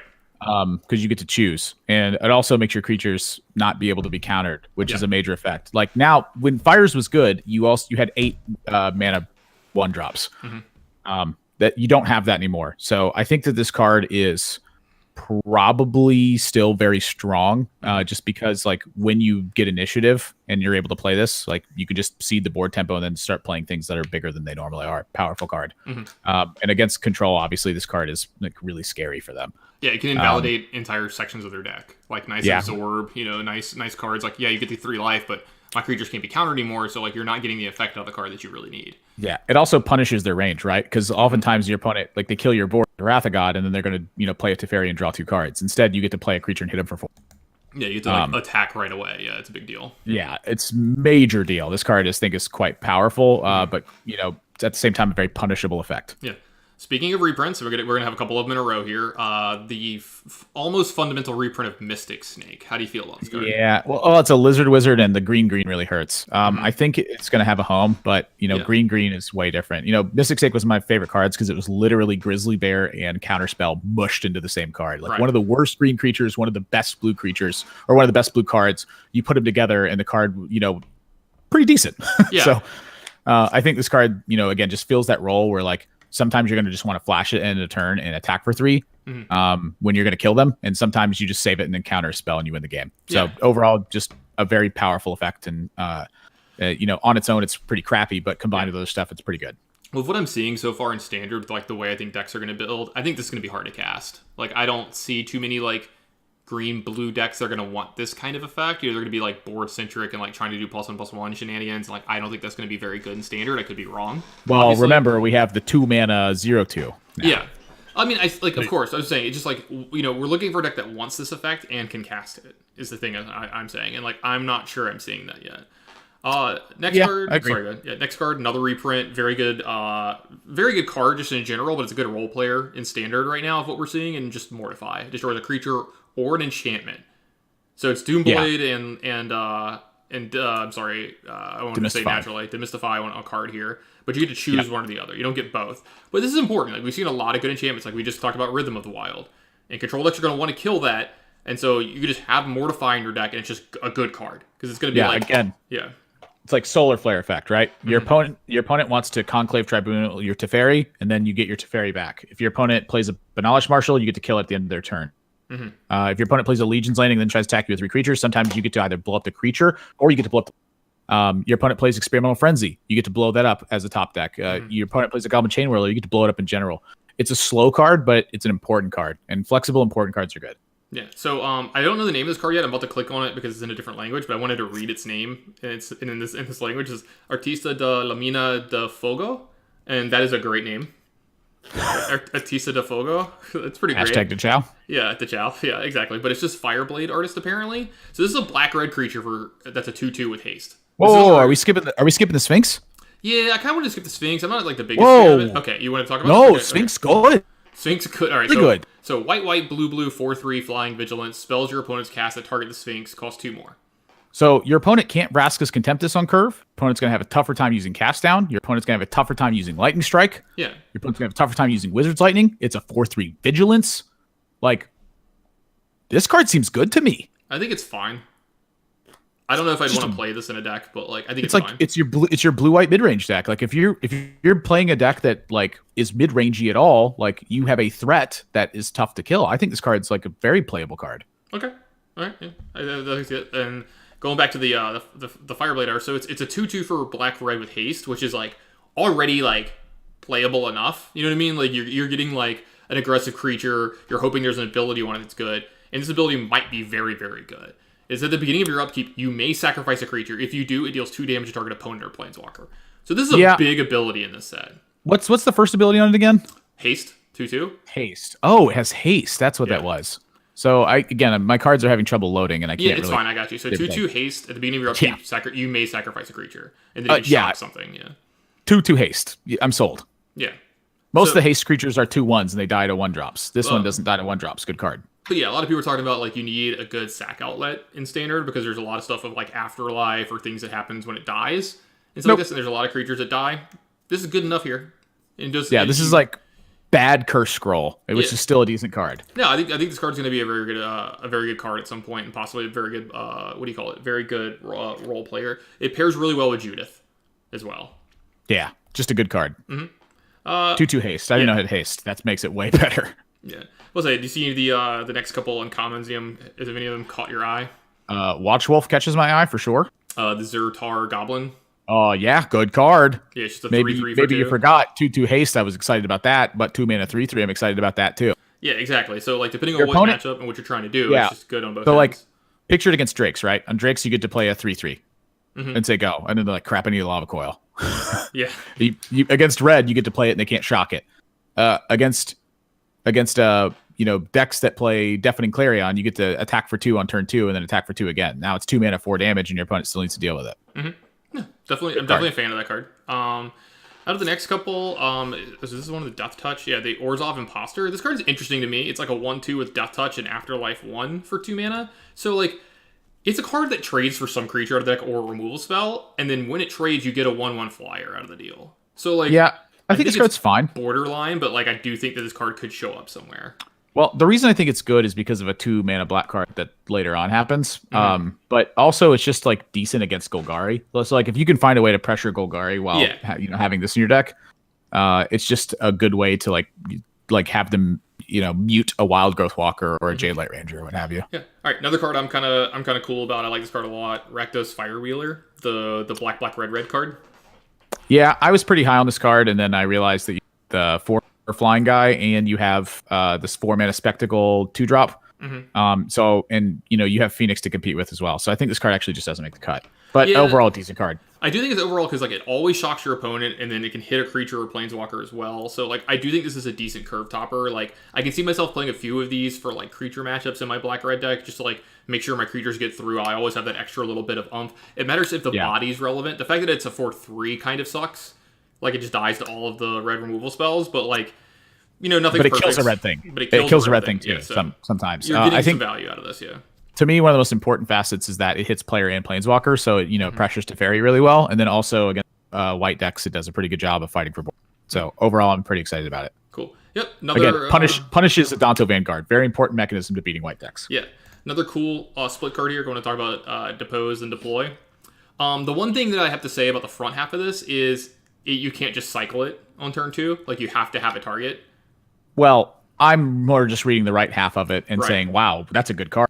Yeah, the right half of it, that's what I'm talking about. Is I feel like this card is literally Deploy with Dispose like added onto it just in case, or Depose added onto it just in case. I mean, I want to Deploy. Deploy is good. Yes. So I talked about this earlier. Like out of your blue-white decks, can you picture this against like another creature deck where you play Dovin and you like make a 1/1 and gain life, and like they have to attack the Dovin or they have to like beat through the 1/1, and they're like having to do all these hoops to get everything to go right, and then you cast Deploy on the next turn. And you're like make 2 more 1/1s, gain 2 life. Or gain 3 or 4 life, depending on how many creatures you have in play, and you're just like setting up this big board of stuff. You might even put what's the blue planeswalker? Tezzeret. Tezzeret. You have Tezzeret in here making guys as well, making more 1/1s, drawing cards for the artifacts that you control. This doesn't sound super powerful, but if like all these aggro decks are just playing big dumb idiots, like This is something that can get you to the late game and get you to your more powerful cards. Yeah, so like Chain Whirler is the thing that scares me about playing a deck like that, right? Yeah, but, of course. Yeah. You know, maybe you could just find a decent enough angle to attack that with. Like you also get to deploy after they Chain Whirler, or you get to deploy and untap with mana before they Chain Whirler. Like those are. To me, it's like really the deploy side. 2/1/1 flyers and 2 life makes opponents like white decks race you in a very different element. Yeah. And that's really good. You know, they attack with the Dawn of Vanguards. This gets to gain 2 life and deal them 4 damage. Yeah. That's a good card. And you also remember you're blue-white, so you have Teferi. Good card. You get to like play Teferi, untap 2 land, and then depose their creature that's going to kill your Teferi. Like, what the fuck? This card's insane. Yeah, they're like, play one of my creatures of Riot or whatever, give it haste, attack your Teferi, and you're like, hold on a second. You're like, tap, this card's insane. Yeah, so I think the card's good going to be card. Yeah. All right. Are you a fan of Light Up the Stage? I can see it getting played. I'm not a fan of it, though. Yeah, why's that? Because you have to play those cards this turn. Yeah, that's a big deal. For its spectacle cost, though, this is something that could be happening. Like you said, not the biggest fan, 'cause you kind of got to go through hoops to make it happen. You have to play them this turn, but I wouldn't fault some people for trying this card out. It does look powerful. I'm going to try it. I'm going to be upset with it. I'm going to take it out. All right, cool. What's the next one you want to talk about? Well, Clan Guildmage. Okay, go for it. Well, notice that it pays 3 mana and taps to hit for... Oh, hey, Nathan, can you hear me real quick? Did you... Yeah. It says until the end of your next turn on Light Up the Stage. Yeah, I get that. It's just a poor card. Like, you have to play him this turn. Like, you only get to spend your mana 1 time. Okay. Yeah, it's poor, I think. Yeah. Overall, it's like, you're just going to take it out because you're going to, like, you know, want to just do things with your mana. Like, you're going to want to put cards in play instead. There's, like, the better ways to draw cards with red is to play stuff like Risk Factor or Flame of Keld, Experimental Frenzy. Like, those are the directions you want to be moving with. I think Light Up the Stage in a direction with Spectacle decks, you're going to want to power out creatures or you're going to want to blow things up. I don't really picture myself playing Light Up the Stage. Like, once I'm out of cards, I'd recommend have the Rixmati, right? Okay, that makes sense. I can see all that.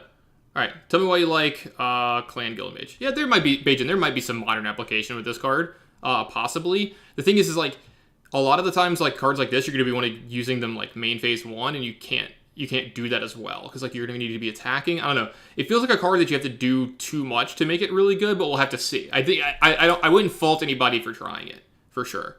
It's a pretty cool card in the Phoenix decks, but, like, making them take damage is, like, going to be hard and interesting, so we'll see. So yeah, I don't really like Clan Guildmage, but it's a way to, like, sink mana, I guess. Nah, this card's terrible. I was thinking about this card totally wrong. All right. It's bad. How about the next split card? Do you like that one? I think it's a decent utility card that I think 3 mana Pongify is not 1 mana Pongify, right. But could be good in the right situation, but I doubt it. Okay. So I kind of want to find a key creature, great, but I do kind of want to talk about Pitiless Pontiff for a second, because people are talking about, like, there's a lot of hype behind Aristocrats in this format, and, like, you know, bringing that kind of effect back. And if that deck is going to be playable, cards like this are going to be cards that are going to be in it. Now, having to pay mana to sacrifice another creature kind of sucks, because, like, in the prior narration, you got to do it for free. But with this one, you got to get a little bit of an upgrade, too. It's a 2/2 for white and a black, and you can sacrifice another creature to give it Death Touch and indestructible until end of turn. And that only costs 1. So you get to kind of, like, make your tokens whenever you want, and then kind of get a good and relevant ability on your 2/2, because you're going to usually be getting outclassed by the creatures of your opponent's deck. Whenever you're playing this black white deck, you're going to be playing 1/1s and 2/2s and 2/1s. They're going to be making 4/4s. So you have this indestructible Death Touch creature that can kind of stand up to these big creatures in the other deck. Yeah, I think this is a good card. My issue with black white right now is it looks like it's getting bogged down on number of cards in the deck. And so it's about whether or not you can reliably use this card effectively for value. I think you can. I don't think it's a 4 of. You know, I think a lot of times people have a tendency to put 4 ofs in their deck with cards like this. And this is a card like you want to have the effect somewhere in your deck. So when you draw it, you have a powerful thing. But do you really want to draw 2 Pitiless Pontiff like ever? Probably not. You know, I think this is a card where like you put it into the deck, but I don't think this is like creating an archetype. Right. Senate Guildmage is kind of like, you know, whatever. Great. Yeah. It's kind of great, you mean? I'm not a big fan of cards like this, but I'm sure it's fine. I don't think I'd be playing this constructed, but I want you to go back to the loot question, right? Do you attack or do you loot? Well, this card gives you every option you could possibly imagine, and it's very scary for red decks. They need to kill it. Yeah. Like, it's also decent against control decks because you get to find your important card. Yeah, I'm just not a big fan of it, but I think it's fine. Ooh, I think this card's freaking great. To me, it's pushed a lot. The two 1-mana effects allow you to use, your mana effectively. I think it's really important. I think this is the only like guild mage where it's just both 2 mana. Like they're both 1 mana effects. Yeah, it's really good. Yeah, most of them are a little more expensive. What about Acrobat? I think Acrobat's insane. Yeah, good old Morphling kind of look going on. Yeah, I mean, if your 1-drop goes uncontested, you get a very powerful 2-cost card. Like we talked about the Basking Rootwalla conundrum, which is paying mana to hit your opponent really hard. Mm-hmm. This definitely does that against control decks. 1-drop like the new Gutter Bones card or whatever it is, 1 mana 2/1 that can come back if you deal your opponent damage. Like that into this is really scary for a control deck. They're pressured a lot early on by very few cards. Yeah, definitely a big fan. So the next couple cards, not like these are just like kind of fillers. I think Shark the Crab is interesting to me. Yeah, it's interesting, like, right? But it feels like filler to me. It is a 4/4 for 4 with like some abilities that are relevant. I can see playing this as like a one of in some of the blue-green decks. Yeah. Like just tapping a thing and attacking is having a giant dragon or something out of their deck, or their big demon or something. Yeah, it can definitely be pretty good. Yeah, I think it's not exciting, but it's interesting. I think Syndicate the Gold Mage, the abilities are just way too high costed for it to be anything. Yeah. Poop.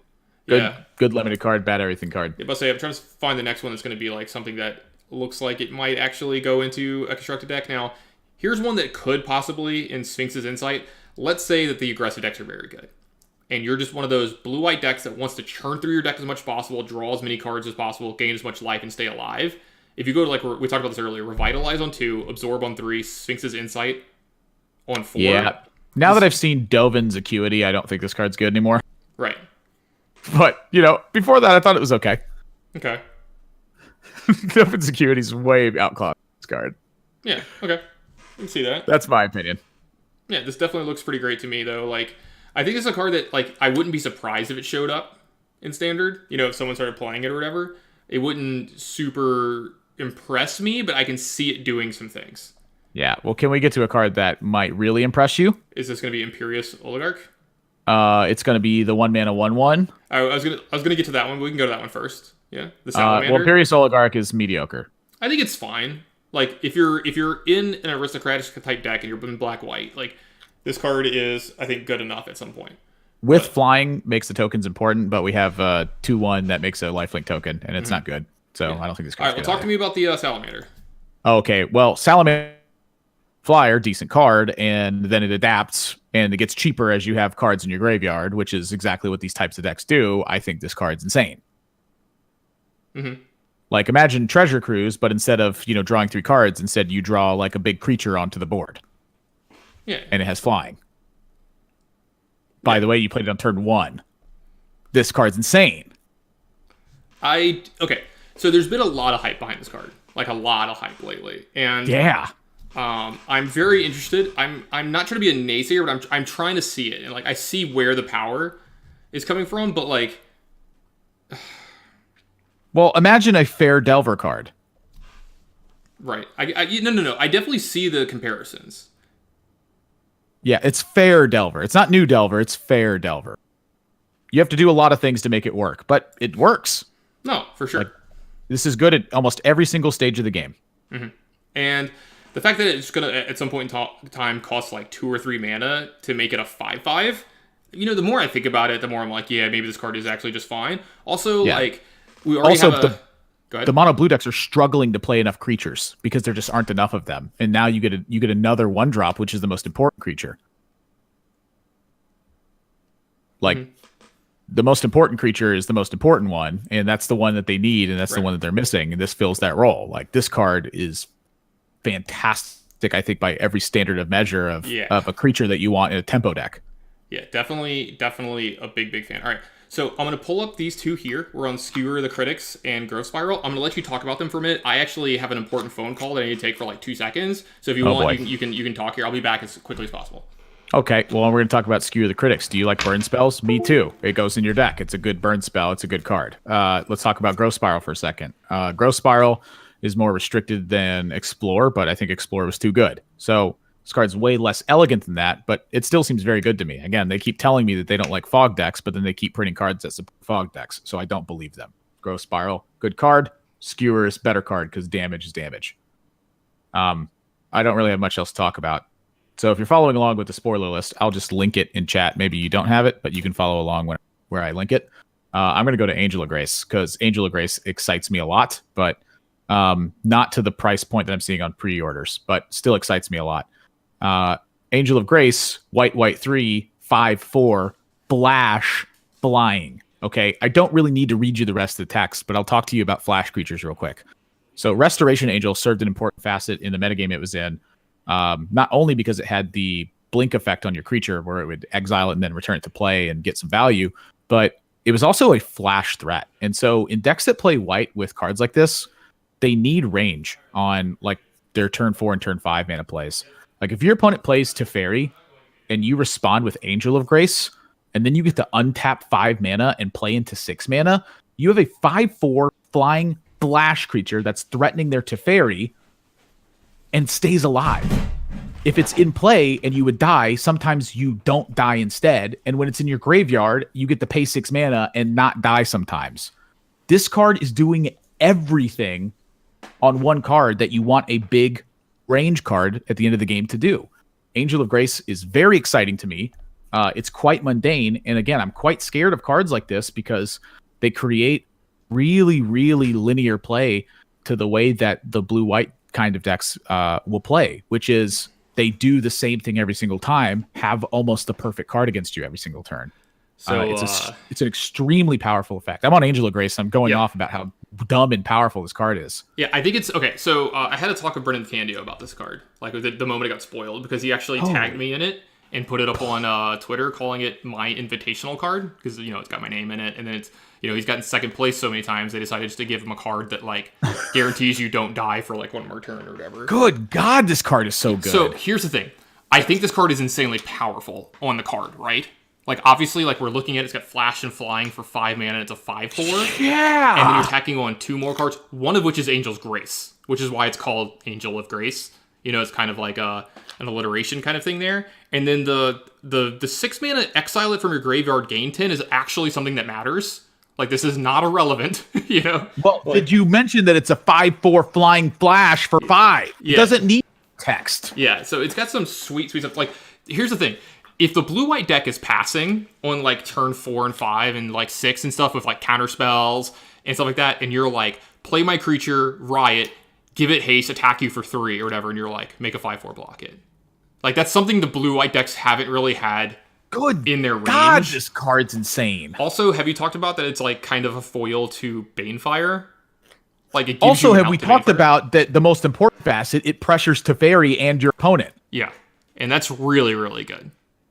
Oh my gosh, this card is insane. The artwork's also just bonkers as well. The card is insane. Like, what do blue-white decks want to do? Pass with mana up and then do something powerful. Yeah, I think this card is very, very Why do they get a threat as well? Yeah. So when we were they already got Teferi. Yeah. So when we were talking about this, we were like, I do think this card is insanely powerful. We'll have to see exactly how good it's going to be, how broken it's going to be. Like, because it can be contextually like less broken than you think at times. You know what I mean? Like just depending. Like it's a contextual thing. Like I do think this card is insanely powerful. Okay, let me introduce you to the best turn of all time. Your opponent heroic reinforcements. They attack you for lethal. You play this and you block their Adanto Vanguard, or you don't block their Adanto Vanguard. Rather, you would die to that. You play this and you don't die. You untap. You Deafening Clarion. Give your guy lifelink and attack him for 5. You go to 6 when they kill you on the next turn. Like it's just not going to happen sometimes. Yep. Like the card is insane and it does everything, and it also makes your opponent spend mana to tap out. The scary part of this card is when you're playing against Nexus of Fate. You're going to tap 5 mana. They're going to Nexus of Fate sometimes. Yep. But the important part of this card is that it's a 5/4 flying flash. I want to say one more thing that's important with that too. It's not legendary, so you can just chain them together. It's insane. So you can just do it like attack for 5. They attack you back. You're like cast Angel of Grace again. I just want to build like 120 card blue-white green deck and just play 4 of every good thing and then watch my opponent go, wait, what the fuck? Yeah. Like right. you just have so many good cards. It's like I don't know which ones you play. Mm-hmm. Yeah. So all right, how about these next couple rares? Any of them excite you? I think the Benthid is deceptively powerful. Which one's that? Is it the green card? The blue card. The Benthid. Yeah. I thought you said Benthid. I was like, what is that? Because the green card's not in English or whatever, but I think this card's very deceptively powerful. Okay. It's 5 mana for a 4/5 with hexproof. Mm-hmm. which is powerful. And then also the 0/2s like really muck down a lot of your opponent's blockers. And it also just gives you extra threats in case you have something to do with creatures in play. It's just a really weird card. Like I'm trying to figure out a spot where this sits, and I can't really spot it. But That's the thing for me is like, where does it go? I don't really know. It's just like in a blue-white deck, like I could totally see playing this card. Now that I've seen, now granted, I developed that opinion before I saw Angel of Grace, so course, fuck if I know anymore. But the card just seems very powerful because 0/2 blockers are not relevant, and then freezing the attackers is not relevant. Like against Danto Vanguard, like does a great job of gaining a lot of life in the the end stage of the game. No, I definitely agree with that. So, like, as I'm saying, this card intrigues me. I'm not, like, excited about it. Like, I'm looking at it. I'm like, maybe I'm missing something, but, whatever. I don't remember what this green card does. It's not in English. Give me a second. Well, did we talk about Awaken? Did we talk about what? I'm sorry? Awaken the Erstwhile. So, do you think this card is good? Yeah.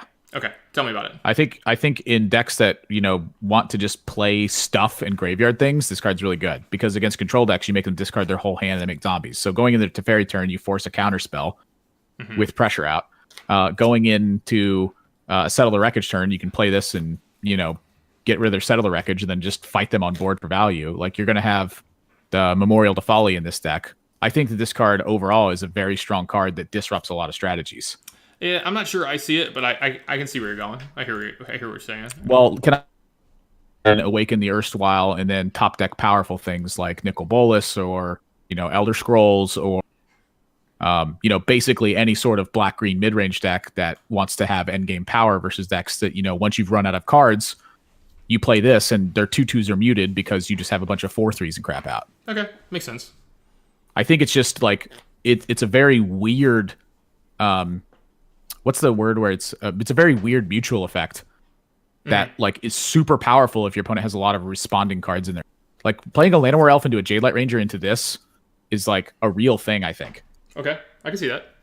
All right. Scary. Let's think about what we're gonna do here next. Also, if you're playing one of those mid-range decks, hang on, there's another benefit too. Good. If you're playing one of those mid-range decks and your opponent's playing an aggro deck, you get to turn all the cards in your hand into 2/2s and make them discard their heroic reinforcements and their conclave tribunals.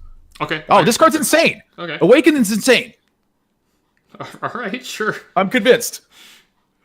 All right, I hear you. I was about to say I'm not sure I see it. I'm not sure, but like all those things you're saying, these are things gonna happen. It doesn't seem like a very good top deck late in the games, but I think it's fine. Your opponent may play their cards and to hold yours or whatever. But a card that I am a little excited about. Have you seen Hero of Precinct 1 yet? This is a new card from today. I think this card looks great. Yeah, so it's like not Young Pyromancer, right? It's not going to trigger every time you cast a card. Oh no! But if you cast a multicolored spell, it's a spell, by the way. Yeah. So, have you heard of this card, Amara? Mm-hmm. It plays a lot of green and white cards. Mm-hmm. And okay. So now we have a non-green version of that. So here's another thing that I'm excited about with this card. Depending on how many multicolored cards are in like your control decks that have white, like let's say you're playing Esper or blue-white or whatever, like can you imagine being in the mirror and your opponent on turn 2 just plays this? Well, this would be to me the reason that Dovin becomes a good card. Yeah, you just keep making a bunch of shitters over and over and over again. Yeah, so I want to play like Hunted Witness into this card into Dovin make a token. Yeah. And then like Conclave Tribunal their creature. Yeah, that sounds good to me. You just play like a billion mana worth of stuff and you have a gigantic board presence. Yeah. By the way, you have a Dovin out. Yeah. Speaking of a billion mana, Mass Manipulation seems like the EDH card that all the people who like sit around and don't win won. I could see this card in Constructed. I cannot. Can you picture a blue-green deck with that 0/2 that makes a ton of mana? Yeah, like, okay, maybe. But, like, I think the only time... Because it has Planeswalkers, too. Like, you could take Vivian Reap. That's what I'm saying. I think the only time you want this card, I think this is a sideboard card in the matchups where, like, you just need to go over the top of your opponent. I think if that little 0/2 that can make 3 mana, if that becomes a real card, I think Mass Manipulation becomes a real. Okay, I'm not seeing it. It's super hard to cast and it costs a ton, but, like, I can see myself maybe having, like, one of this card in a sideboard for, like, matchups where, like, the game just always gets super cluttered and you're like, I'll just take these 3 things and kill you. Yeah, like a mirror match of that deck. Yeah, for sure. Definitely, for sure. Yeah. I'm going to take your 0/2 that's mana. I'm going to take your thing that's mana. I'm going to take your other 4. Yeah, because like you're just gonna jam each other's mana into the game and then hope that you can end it somehow. And that's going to happen sometimes. But Hadana's Climb doesn't always get drawn. All right, let's talk about one of the cooler design cards they've made in a long time here. Font of Agonies. Have you seen this card yet? So it's a 1 mana enchantment. Anzi with the raid for 47. Thank you very much, Anzi104. I appreciate it. My name is Tannen Grace. This is Nathan Zamora. Nathan, say hi. Yep. He's on a call right now on Discord, and we're just going over the spoiler. We've done quite a bit, so if you'd like to see the earlier parts of it, you can go and check my videos, or I'll be putting it up on my YouTube later or whatever. So right now we're talking about Font of Agony. It's a one-mana enchantment. It says, whenever you pay life. So think about that. Whenever you put a shock land into play untapped. Anything like that. So whenever you pay life, you put that many blood counters on Font of Agony. So you'll get 2. And then you can pay 1 in a black and remove 4 counters from it to destroy a creature. God, I just don't. This feels like a powerful thing, but I just don't know where I'm using it. Right. I'm thinking the same thing. I really want to use it, but can you play multiple of this card? I mean, maybe you can because the counters go on each. Can you picture a black-white aggressive deck and you're playing against another creature deck and you have this into a Dante Vanguard? Oh God. Oh jeez. Did you just get excited? Yeah, this card's insane. Did you just get excited? This has to be insane. Yeah, if someone's talking about Shadow as well, like Death Shadow. You almost had me sold on Shocklands. I don't want to talk about Modern because again, I don't have the expertise to talk about Modern. Like in my opinion, Modern is like dominated by just very powerful cards that have really decent turns every turn of the game, and then like disgusting combo decks. I don't really know anything else. Yeah, and from what I've seen, that's exactly what it is. Yeah. But Font of Agony is like Shockland. You cut out there. Shockland what? Nathan, did we lose you? No, Nathan, no. Did we lose you? Let me check the Discord real quick. Let's see if the call went down. Discord went down. All right, let's do this call again with Nathan real quick. Find Nathan. Make this call. Your Discord is buzzing out? All right, cool. Let me know when it gets back. Just call me. We can get you right back on. Because I want to talk about this card right after Font of Agony's Electro Dominance. I'm a big fan of this card. This card looks really, really sweet. Oh, -2? All right, let me try this real quick. Skype? Yeah, I guess we could try Skype. Hold on. Let me get rid of Discord. Let me pull up Skype. Hold on 1 second, everybody. Sorry about this. See, where is he, Nathan, on Skype? Good old Nathan Zamora. Oh, man, my dog's getting angry. Dog, you're okay. Sorry, everybody, for 1 second. I'm just having a little bit of a technical difficulty. Oh, you're taking the dog out? Okay. Alright, how much? Why can't I answer this call? Why can't I answer this call? What the hell? Why couldn't I answer the call? That was so weird. Hope y'all can't hear all these noises. For some reason, it wouldn't let me. Alright, so Nathan's going to bring his dog out. So we'll give him a second, and then he'll be right back. But I'm a big fan of Electro Dominance here. Happy elevator music, exactly. Sorry about that, everybody. Mint92 and Diego370, thank you for the follows. Appreciate it. Welcome to the stream. Electro Dominance, this is a card that, like, looks really good on the surface, right? And I'm trying to find ways to naysay against this card, and I'm not sure if I can. So it's X red, deal X damage to any target. Let's talk about that for a minute, because it's an instant. So you are going to kind of like trade down on mana with this. Like to kill a 3/3, it costs 5 mana, but it's an instant, so you get to pass and do this anyway, which is fine. So you get to kind of like use this as like a control card or an aggressive card to like hit a planeswalker, which a lot of times you're going to be spending 5, 6, 7 mana to kill a planeswalker, but you're okay with that a lot of the times because you just get to play it on curve. It's kind of hard to play this and Banefire in the same deck, but I'll talk about a card this kind of pairs well with in just a second. This does pair pretty well with Jaya, the red planeswalker. So you can do a lot of really cool busted stuff with this on a lot of mana because it has more text than that. It says, you may cast a card with converted mana cost X or less from your hand without paying its mana cost. I'm going to let that sink in. Let's say you want to kill something for 5, right? So you pay 5 red. So for that, you should deal 5 to something and then play a 5-drop or less from your hand. Yes, you can control it to instant speeds from planeswalkers. Yeah, this is an instant. It goes X damage to any target. So you can hit planeswalkers, creatures, players, yourself, literally anything. And then this kind of just puts a permanent from your hand into play. So, now, this is pretty cool. And it says cast, so you can't put like a land into play, just so you know. Oh, you can sorcery speed removal for 2. Yeah, so it allows you to like go, sorcery speed. Axiom Black, that's a really good point. I think this card is very good and very powerful, and you're going to see this card show up somewhere. I'm not the biggest fan of Jaya as a planeswalker, but this is something for Jaya to have around. Jaya adds 3 mana to your mana pool, 3 red mana to your mana pool that you could use on instants and sorceries. And there hasn't really been too much for her to kind of like power out in standard. So she's been out, and this is a card that like I could see myself excited to have in a deck with it and just do big, dumb, stupid things and kind of power out a bunch of really broken stuff. Let's talk about In-Raise Forerunners. This card's interesting. It's definitely going to kill a lot of people. So it's an 8-drop. It's 5 green, green, green for a 7/7, but it has Vigilance, Trample, and Haste. And then when it enters play, each other creature you control gets +2/+2 Vigilance and Trample. So this kind of reminds people of a card that gets played in Elves and Legacy. This one's not as good as that card, but I think it's just as good in a lot of ways because like it's just going to actually kill people. Like you don't need it to do. It's like the card Crater Hoof Behemoth.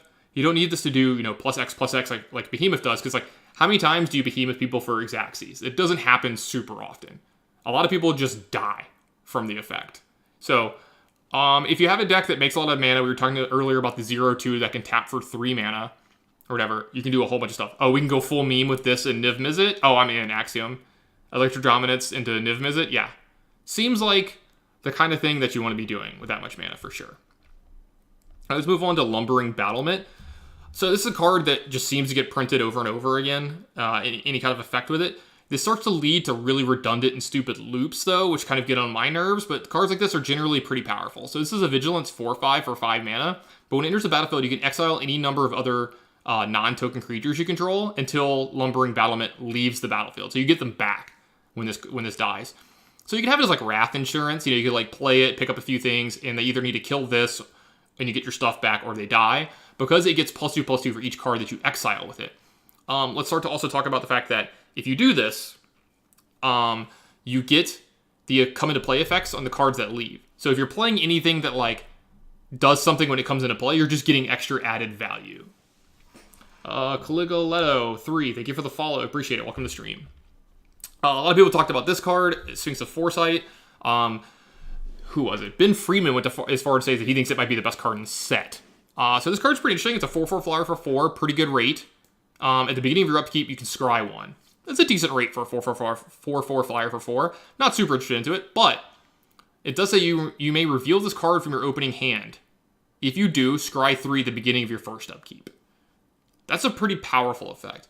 And I've heard a lot of people talking about playing this in like the mono blue deck that's in standard right now, and it just increases your odds of having Curious Obsession early in the game. And we all know that the win rate of that deck goes drastically up if you have Curious Obsession in the first couple turns. So I can definitely see this.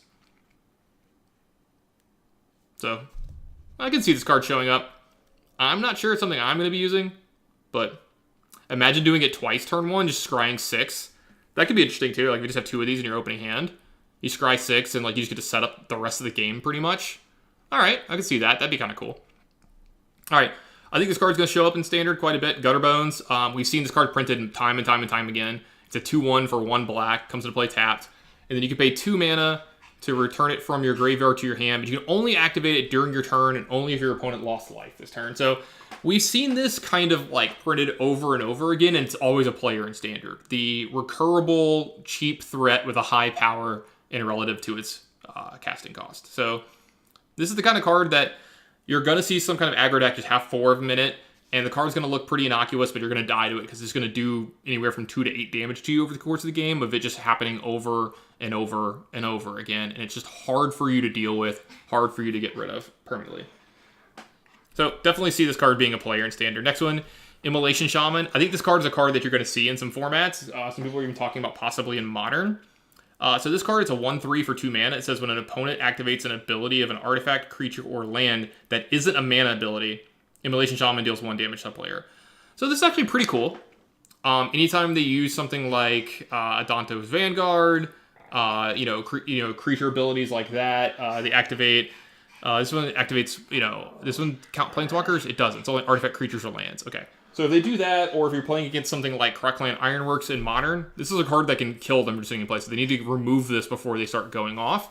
And then it's also just a mana sink. It has an ability of 3 red. It gets +3/+3 and menace until end of turn. So you kind of sink some mana into it late in the game and kill your opponent.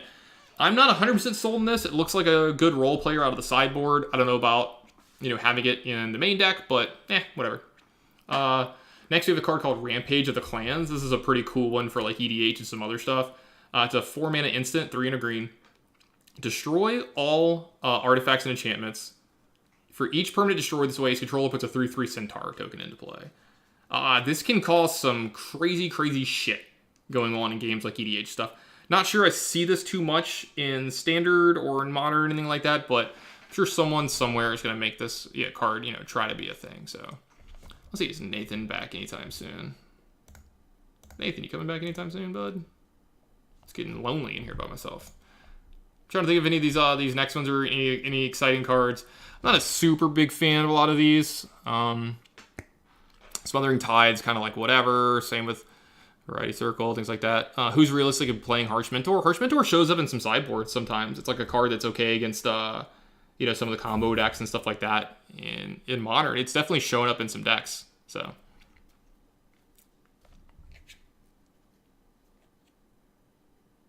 All right, so for the next couple cards, not super excited about a lot of these. Like Haunt of Hightower looks like a powerful card, but it's a 3/3 for 6 mana. So like I'm not super into this. It does look like it could get pretty huge. Like if it gets into play, when it gets attacked, they discard a card, and then you get a +1/+1 counter. And like, yeah, that seems great, but this is a lot of mana for a card that's not doing a lot right away. So another flip coin card. Not super excited about those kinds of things. So yeah. Is this the counter spell? What this is? Yeah. So I like this card actually a lot. Essence Capture. So this is one that we might see showing up, especially if +1/+1 counters matter in a deck that you're playing. So this card is blue. Counter target creature spell. Put a +1/+1 counter on up to 1 target creature you control. Very powerful stuff here. 2 mana counter creature. So like Essence Scatter only costs a single blue, but if your deck can deal with the restraint of blue, and you have creatures in your deck, I can see this card being a deck that you want. It's pretty cool. The fact that you're going to get +1/+1 counters on stuff is pretty great, actually, too. So if it matters in your deck, this is a hugely impactful tempo card. What are you putting your money on? We'll go back over a couple cards real quick. You can also rewatch the VOD if you want. You can even start it now, and I'll have it up on my YouTube later. Pestilent Spirit. This is a card a lot of people think is pretty cool. So it's a 3-mana 3/2 for 2 and a black. It's got Menace and Death Touch, 2 abilities that are pretty relevant. You can trade for a creature. It's also got Menace, so you can just like attack or whatever. But it's got this pretty cool ability. It says instants and sorceries you control have Death Touch. So now all of your burn spells, anything that deals damage, are just automatic removal spells. Give me 1 second, guys. I gotta let my dog out. She's barking at the door. Give me 1 second. Be right back. You okay?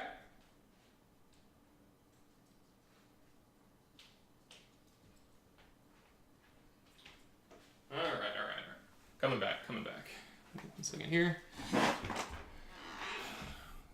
All right, another card that is on the spoiler right here, right after Pestilent Spirit. I'm actually kind of excited about this card, believe it or not. I think this is a card that you might actually see show up somewhere if the Gate Matters cards are a thing, is Gates Ablaze. So it's a 2 and a red sorcery. It deals X damage to each creature, where X is the number of gates you control. If you could make this for 3 or 4 early enough in the game without it like severely hindering your game plan, this is a card that can show up. The problem is for this card to be good and consistent, you're going to have to play Gates a lot early, and that makes your deck just really bad. Because all your lands are coming to play tapped, and you're just not casting spells, and it's not very good.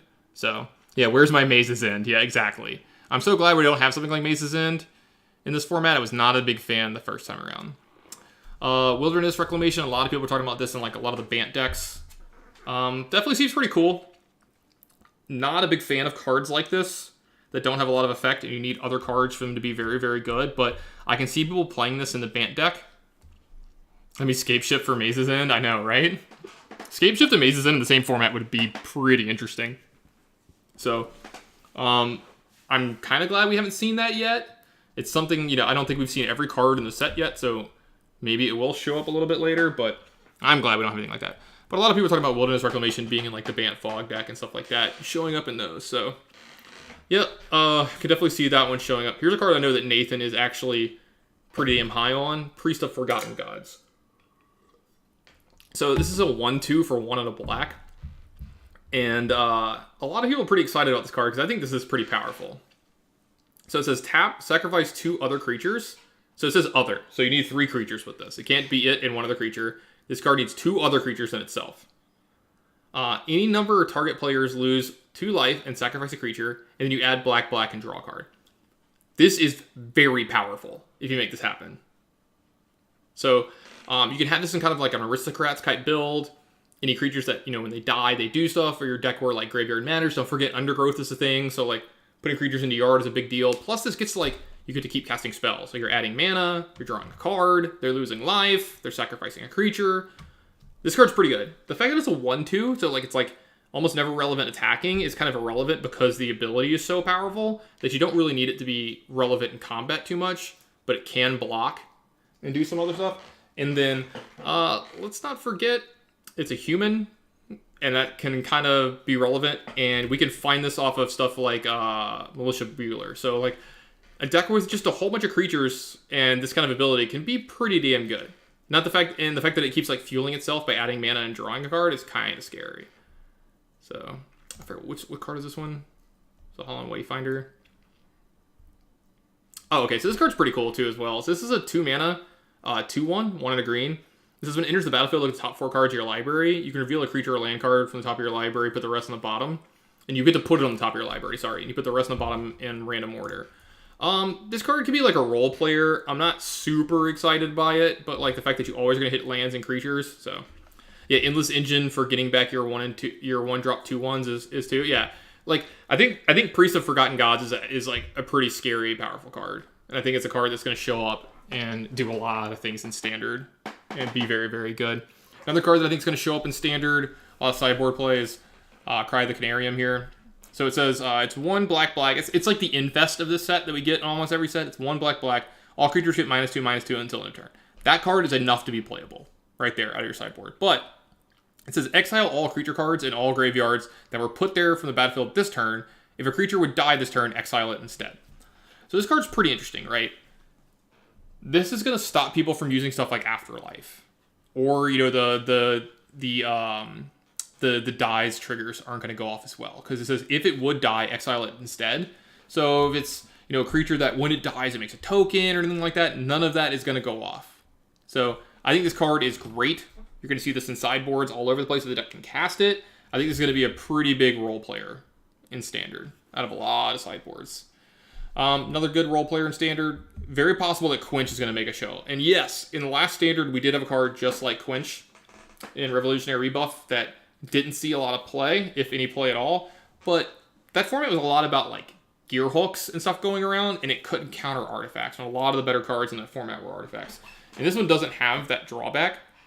So yeah, it's not mana leak, but we're seeing the formats become more and more about just tapping out in turns 2, 3, and 4 and like casting your cards on curve. So a card like this that can kind of break serve is pretty important. So Scorchmark, the Mask of Sick, is that this one? This Scorchmark right here? Yeah, this card's pretty interesting, and yeah, this artwork is great. So this card is 1 in a red. It deals 2 damage to target creature. If the creature would die, exile it instead. Another role player, probably out of sideboards if it shows up, where it can't go to the face, but it can kill a creature and then make that creature die. So that's an important thing that might come up, depending on what the cards look like in the set. And we may see some play out of sideboards. This card's, remember right? Yeah, it's multicolored creatures you control get +1/+1. Guildpact Window. I can see this possibly showing up in a deck. This looks to me more like some kind of like EDH, like casual card. But if someone has a deck where it's just all multicolored creatures and then you're playing in a creature matchup, I can see this being a card that you might want the effect. Scrabbling Claws was a interesting card back in the day. This was printed. This is like the first kind of card of its type printed like this. There have been many reprints and like cards very much like it. But if if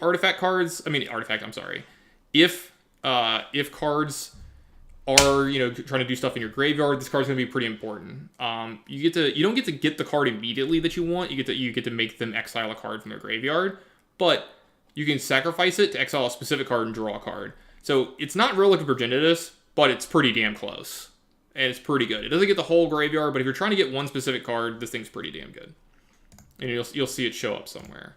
It's probably better in Silent Grave Zone, so it's just cheaper and easier to get going. So Gate Colossus is like whatever. I think gates suck.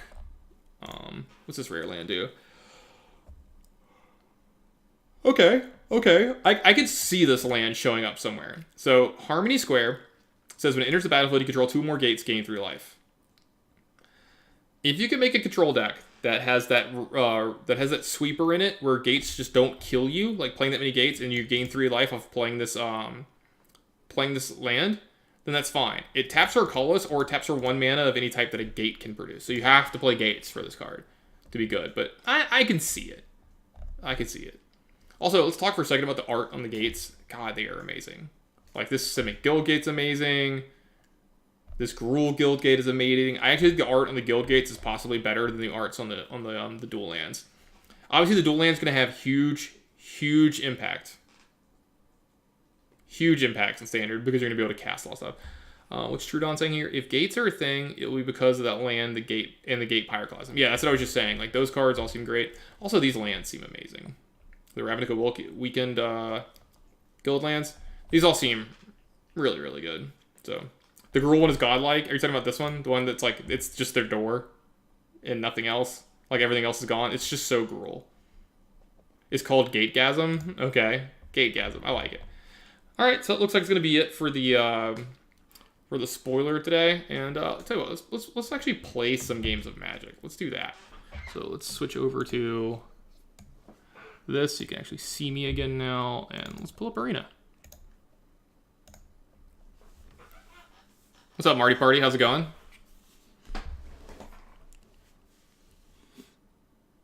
Yeah, we're gonna pull up Arena. Give me 1 second. I'm gonna like literally flicker the stream for like half a second.